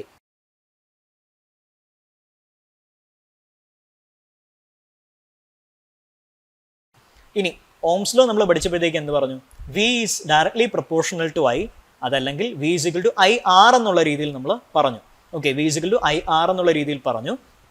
ഇനി ഈ ഐയുടെ സ്ഥാനത്ത്, okay, V is equal to I R, ഇനി നമ്മുടെ ഈ ഇക്വേഷനിൽ P is equal to V ഐയിൽ ഈ ഐയുടെ സ്ഥാനത്ത് ഞാൻ വി ബൈ ആർ ഇടുകയാണെന്നിരിക്കട്ടെ. അങ്ങനെയാണെന്നുണ്ടെങ്കിൽ ഈ പവറിൻ്റെ ഇക്വേഷൻ എങ്ങനെ മാറും? V into V by R എന്നുള്ള രീതിയിൽ മാറും. അങ്ങനെ വരുമ്പോൾ വി ഇൻറ്റു വി എത്രയായി? വി സ്ക്വയർ ആയി divided by R. Okay, so അപ്പോൾ നമുക്ക് പവറിനെ വി സ്ക്വയർ ബൈ ആർ എന്ന് നമുക്ക് മെൻഷൻ ചെയ്യാം. ഓക്കെ, സോ അതും കൂടെ നോട്ട് ചെയ്തല്ലോ. P is equal to V I മാത്രമല്ല, P is equal to V square by R നമ്മുടെ പവർ കണ്ടുപിടിക്കാനുള്ള ഇക്വേഷനാണ്. ചിലപ്പോൾ നമുക്ക് ക്വസ്റ്റ്യൻ തരുമ്പോഴത്തേക്കും എപ്പോഴും വോൾട്ടേജും കറണ്ടും തന്നോണമെന്നില്ല. ചിലപ്പോൾ വോൾട്ടേജും റെസിസ്റ്റൻസും മാത്രമായിരിക്കും തരിക. അങ്ങനെയാണെങ്കിൽ വി സ്ക്വയർ ബൈ ആർ ആണ് നമ്മൾ യൂസ് ചെയ്യേണ്ടത്. ഓക്കെ, ഇനി അതുപോലെ നമുക്ക് ഈ പറഞ്ഞ പോലെ V is equal to I R എന്ന് നമ്മൾ പറഞ്ഞില്ലേ ഓംസ് ലോ വെച്ചിട്ട്. അങ്ങനെയാണെങ്കിൽ ഈ വിയുടെ സബ്സ്റ്റിറ്റ്യൂഷൻ നമുക്ക് ഇവിടെ ചെയ്താലോ? ഈ നമ്മുടെ ഇക്വേഷൻ വരുന്നിടത്ത് വി ഇൻറ്റു ഐ വരുന്നിടത്ത് വിയുടെ സ്ഥാനത്ത് നമ്മൾ ഐ ആർ യൂസ് ചെയ്യുകയാണ്. അങ്ങനെയാണെങ്കിൽ ഐ ആർ ഇൻറ്റു ഐ ആവുകയാണ്. അങ്ങനെ വരുമ്പോൾ ഐ സ്ക്വയർ ആർ ആണ് അവിടെ ഇക്വേഷൻ ആവുക. So P will be equal to I square R. Okay, so അങ്ങനെ നമുക്ക് പറയാം. അപ്പോൾ നമുക്ക് 3 രീതിയിൽ പവറിനെ മെൻഷൻ ചെയ്യാം. വി ഐ എന്ന് പറയാം, അതുപോലെ വി സ്ക്വയർ ബൈ ആർ എന്നുള്ള രീതിയിൽ പറയാം, അതല്ലെങ്കിൽ ഐ സ്ക്വയർ ആർ എന്നുള്ള രീതിയിൽ പറയാം. ഓക്കെ, ഈ 3 രീതിയിൽ നമുക്ക് പവർ കണ്ടെത്താം. അതുപോലെ തന്നെയാണ് എനർജിയുടെ കാര്യത്തിലും. എനർജിയുടെ കാര്യത്തിൽ എനർജിയുടെ കാര്യത്തിൽ നമുക്ക് E is equal to V I T എന്നുള്ള രീതിയിൽ പറയാം, അതല്ലെങ്കിൽ V square by R into T എന്ന് പറയാം, അതല്ലെങ്കിൽ I square R into T എന്നുള്ള രീതിയിൽ പറയാം. ഈ 3 രീതിയിൽ നമുക്ക് എനർജി മെൻഷൻ ചെയ്യാം. ഓക്കെ, സോ ഈ 3 രീതിയിലുള്ളതും നമ്മളൊന്ന് അറിഞ്ഞിരിക്കുന്നത് നല്ലതാണ്. ഓക്കെ, സോ ഇതാണ് നമ്മുടെ തിയറി സെഷൻ. ഇനി ഇതിൻ്റെ ബേസിൽ നമുക്കൊരു 5 ക്വസ്റ്റ്യൻസ് ജസ്റ്റ് ഒന്ന് MCQ ഒന്ന് നോക്കാം. ഓക്കെ, അങ്ങനെ വരുമ്പോഴത്തേക്കും നമ്മുടെ ഫസ്റ്റ് സെഷൻ കഴിയും.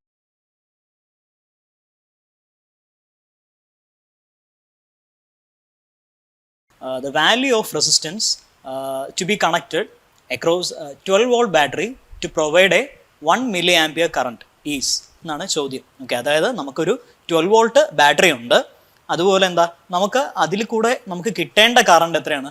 1 മില്ലി ആംപിയർ ആണ്. ഓക്കെ, 1 മില്ലി ആംപിയർ നമുക്ക് ഒരു 12 വോൾട്ട് ബാറ്ററിക്ക് അക്രോസ് നമുക്ക് കിട്ടണം. അങ്ങനെയാണെങ്കിൽ അതിന് അക്രോസ് നമ്മൾ കണക്ട് ചെയ്യുന്ന റെസിസ്റ്റൻസിൻ്റെ വാല്യൂ എത്ര ആയിരിക്കണം എന്നാണ് ചോദ്യം. ഓക്കെ, നമുക്ക് ഒരു 12 വോൾട്ടിൻ്റെ ബാറ്ററി ഉണ്ട്, നമുക്ക് കിട്ടേണ്ട കറണ്ട് 1 മില്ലി ആംപിയർ ആണ്. അങ്ങനെയാണെങ്കിൽ നമ്മൾ കണക്ട് ചെയ്യുന്ന റെസിസ്റ്റൻസിൻ്റെ വാല്യൂ എത്രമായിരിക്കും എന്നാണ് ചോദ്യം. ഓക്കെ, അപ്പോൾ നമ്മുടെ basic equation Ohm's law equation ഉണ്ടല്ലോ, വേറൊന്നുമല്ല, V is equal to I R.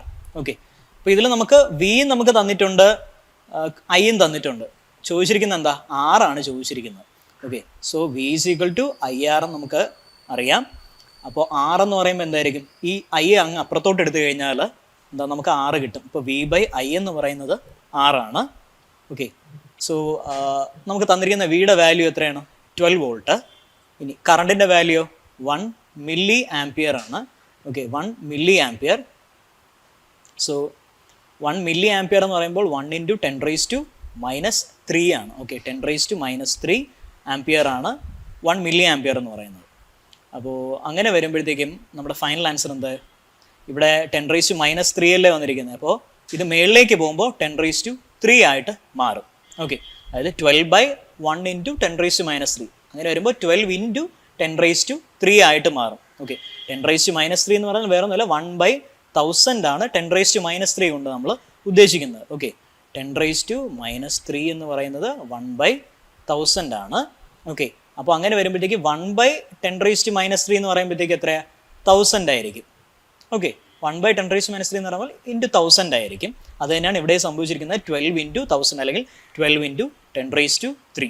Okay, അപ്പോൾ നമുക്ക് ഒന്നുകിൽ ഇതിനെ 12,000 ഓം എന്ന് നമുക്ക് പറയാം, അതല്ലെങ്കിൽ 12 കിലോ ഓം എന്ന് പറയാം. കാരണം കിലോ എന്ന് പറയുമ്പോൾ 10⁻³ അവിടെ വന്നു കഴിഞ്ഞു.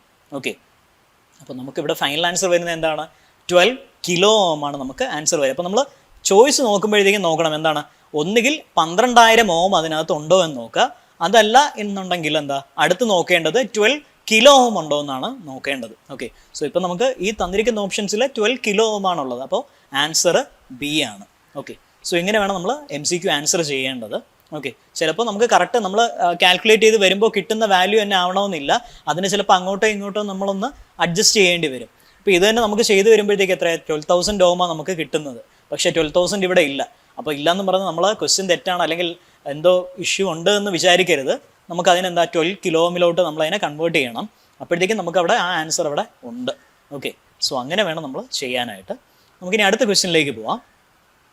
അടുത്ത ക്വസ്റ്റ്യൻ പറയുന്നത് what will be the current passing through A resistance of 100 ohm if supply is 220 volt. Okay, supply 220 volt ആണ് എന്നുണ്ടെങ്കിൽ നമുക്ക് എന്താ സപ്ലൈ വോൾട്ട് 220 വോൾട്ട് ആണ്. അതുപോലെ റെസിസ്റ്റൻസ് ആ തന്നിരിക്കുന്ന സർക്യൂട്ടിൽ കണക്ട് ചെയ്തിരിക്കുന്ന റെസിസ്റ്റൻസ് എന്ന് പറയുന്നത് 100 ohm ആണ്. അങ്ങനെയാണെങ്കിൽ അതിലൂടെ ഫ്ലോ ചെയ്യുന്ന കറണ്ട് എത്രയാണ് എന്നുള്ളതാണ് ചോദിക്കുന്നത്. ഓക്കെ, സോ ഇവിടെയും ഇത് തന്നെയാണ് നമുക്ക് ഉപയോഗിക്കേണ്ടത്. നമ്മുടെ ഓംസ് ലോ ഇക്വേഷൻ തന്നെയാണ് V is equal to IR തന്നെയാണ് ഇവിടെയും നമ്മൾ ഉപയോഗിക്കേണ്ടത്. ഇവിടെ ചോദിച്ചിരിക്കുന്നത് എന്താ, I ആണ് ഇവിടെ നമ്മൾ ചോദിച്ചിരിക്കുന്നത്. സോ I എന്ന് പറയുമ്പോഴത്തേക്കും ഈ ആറിന് നമ്മൾ അപ്പുറത്തേക്ക് പോയാൽ, ഈ ആറിന് നമുക്ക് അപ്പുറത്തേക്ക് മാറ്റിക്കഴിഞ്ഞാൽ വിയുടെ താഴെ വരും. V/R എന്നുള്ള രീതിയിലാവും നമ്മുടെ I എന്ന് പറയുന്നത്. So V/R, I is equal to V/R. നമുക്ക് തന്നിരിക്കുന്ന വോൾട്ടേജ് എത്രയായിരുന്നു 220. ഓക്കെ, 220. ഇനി റെസിസ്റ്റൻസ് എത്രയാണ് തന്നിരിക്കുന്നത് 100 ohm. Okay, 220/100. So final answer എത്ര വരും 2.2. ഇനി യൂണിറ്റ് എന്താണ് ആംപിയർ. ഓക്കെ, കറണ്ടിൻ്റെ യൂണിറ്റ് ആംപിയർ ആണ്. Okay, so I is equal to 2.2 ampere. അപ്പോൾ നമുക്കിവിടെ ഓപ്ഷൻസിൽ നോക്കുമ്പോഴത്തേക്ക് എന്താ 2.2 ആംപിയർ ഉണ്ട്. ഓക്കെ, സോ അതാണ് ആൻസർ.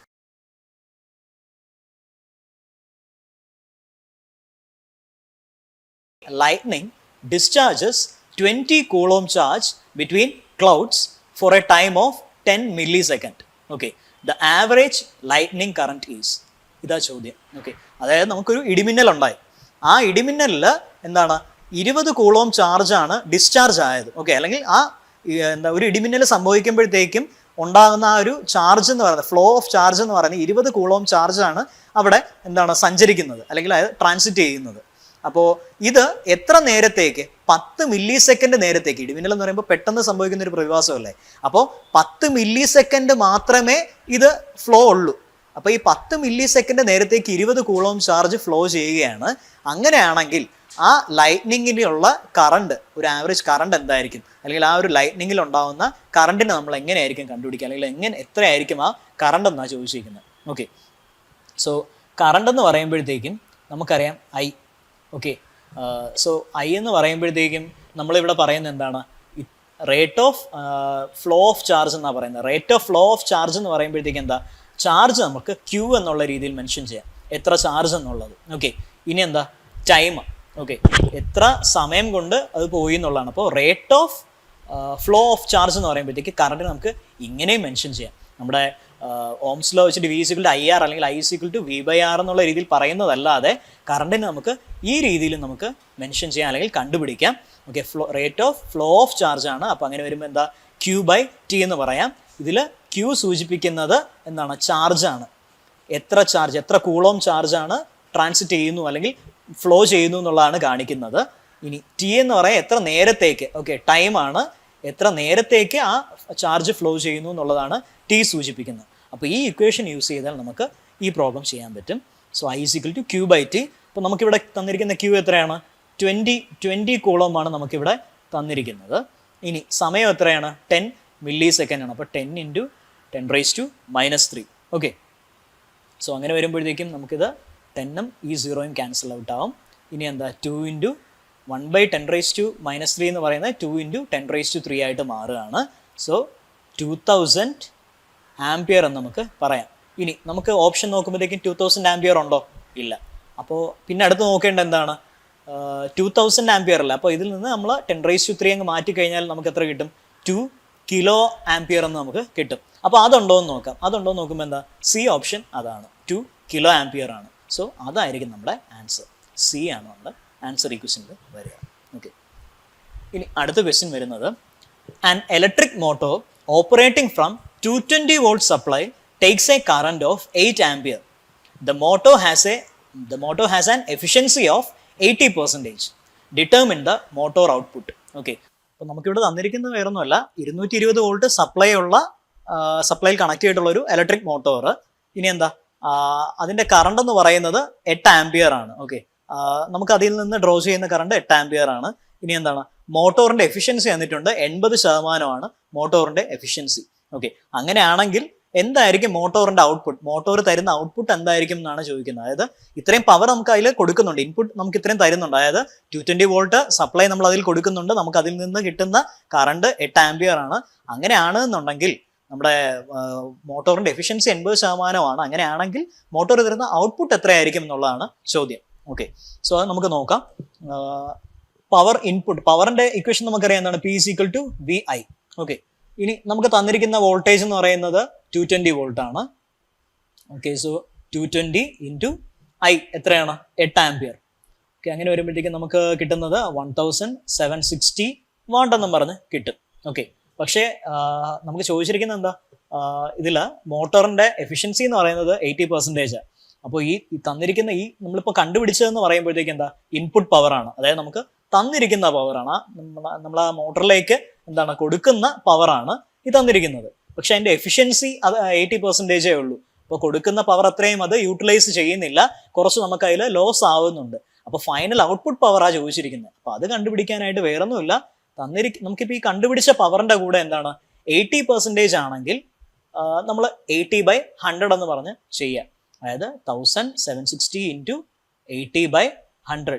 അതല്ലെങ്കിൽ എന്താ, നമുക്ക് ഡയറക്റ്റ് ആയിട്ട് 1760 × 0.8 എന്നുള്ള രീതിയിൽ നമ്മൾ മൾട്ടിപ്ലൈ ചെയ്താലും മതി. ഓക്കെ, 0.8 എന്ന് പറയുന്നത് 80%-ന് ഇക്വലന്റ് ആണ്, അതുകൊണ്ടാണ് 0.8 എന്ന് പറയുന്നത് ഇടുന്നത്. അതായത് 80/100 എന്നുള്ളതിനെയാണ് 0.8 സൂചിപ്പിക്കുക.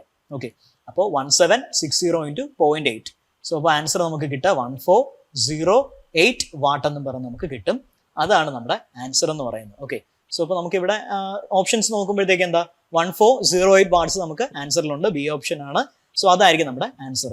ഇനി ഇൻ കേസ് നമുക്ക് ഈ ഒരു വാല്യൂ വന്നില്ല, നമ്മുടെ ഓപ്ഷൻസിൽ ഈ ഒരു വാല്യൂ വന്നിട്ടില്ല എന്നുണ്ടെങ്കിൽ നമ്മൾ ചെക്ക് ചെയ്യേണ്ടത് എന്താണ്, 1.408 കിലോ വാട്ട് ഉണ്ടോ എന്നുള്ളത് ചെക്ക് ചെയ്ത് നോക്കുക. ഓക്കെ, അങ്ങനെ നോക്കിക്കോണം. ഓക്കെ, സോ നെക്സ്റ്റ് ക്വസ്റ്റ്യനിലേക്ക് പോവാം.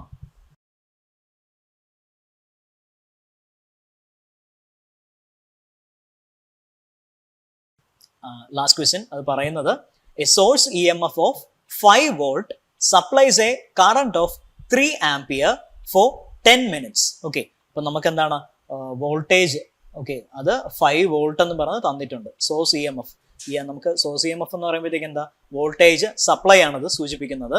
അപ്പൊ 5 വോൾട്ട് സപ്ലൈ നമുക്ക് തന്നിട്ടുണ്ട്. ഇനി എന്താണ്, അത് തരുന്ന കറണ്ട് എത്രയാണ്, തരുന്ന കറണ്ട് എന്ന് പറയുമ്പോൾ 3 ആംപിയർ ആണ് നമുക്ക് അത് തരുന്നത്. So I = 3 ampere. ഇനി ഇത് എത്ര നേരത്തേക്കാണ് പ്രവർത്തിപ്പിക്കുന്നത്, 10 മിനിറ്റ് ആണ്. ഓക്കെ, അപ്പൊ ടൈം എന്ന് പറയുന്നത് 10 മിനിറ്റ്സ് ആണ്. ഓക്കെ, 10 മിനിറ്റ്സ് ആണ്. ഓക്കെ, ഇനി ചോദിച്ചിരിക്കുന്നത് എന്താ, ഇതിന്റെ എനർജിയാണ് ചോദിച്ചിരിക്കുന്നത്, എനർജി പ്രൊവൈഡഡ്. ഓക്കെ, അപ്പൊ എത്ര എനർജിയാണ് ഇത് യൂട്ടിലൈസ് ചെയ്യുന്നത് എന്നുള്ളതാണ് കാണിക്കുന്നത് അല്ലെങ്കിൽ ചോദിച്ചിരിക്കുന്നത്.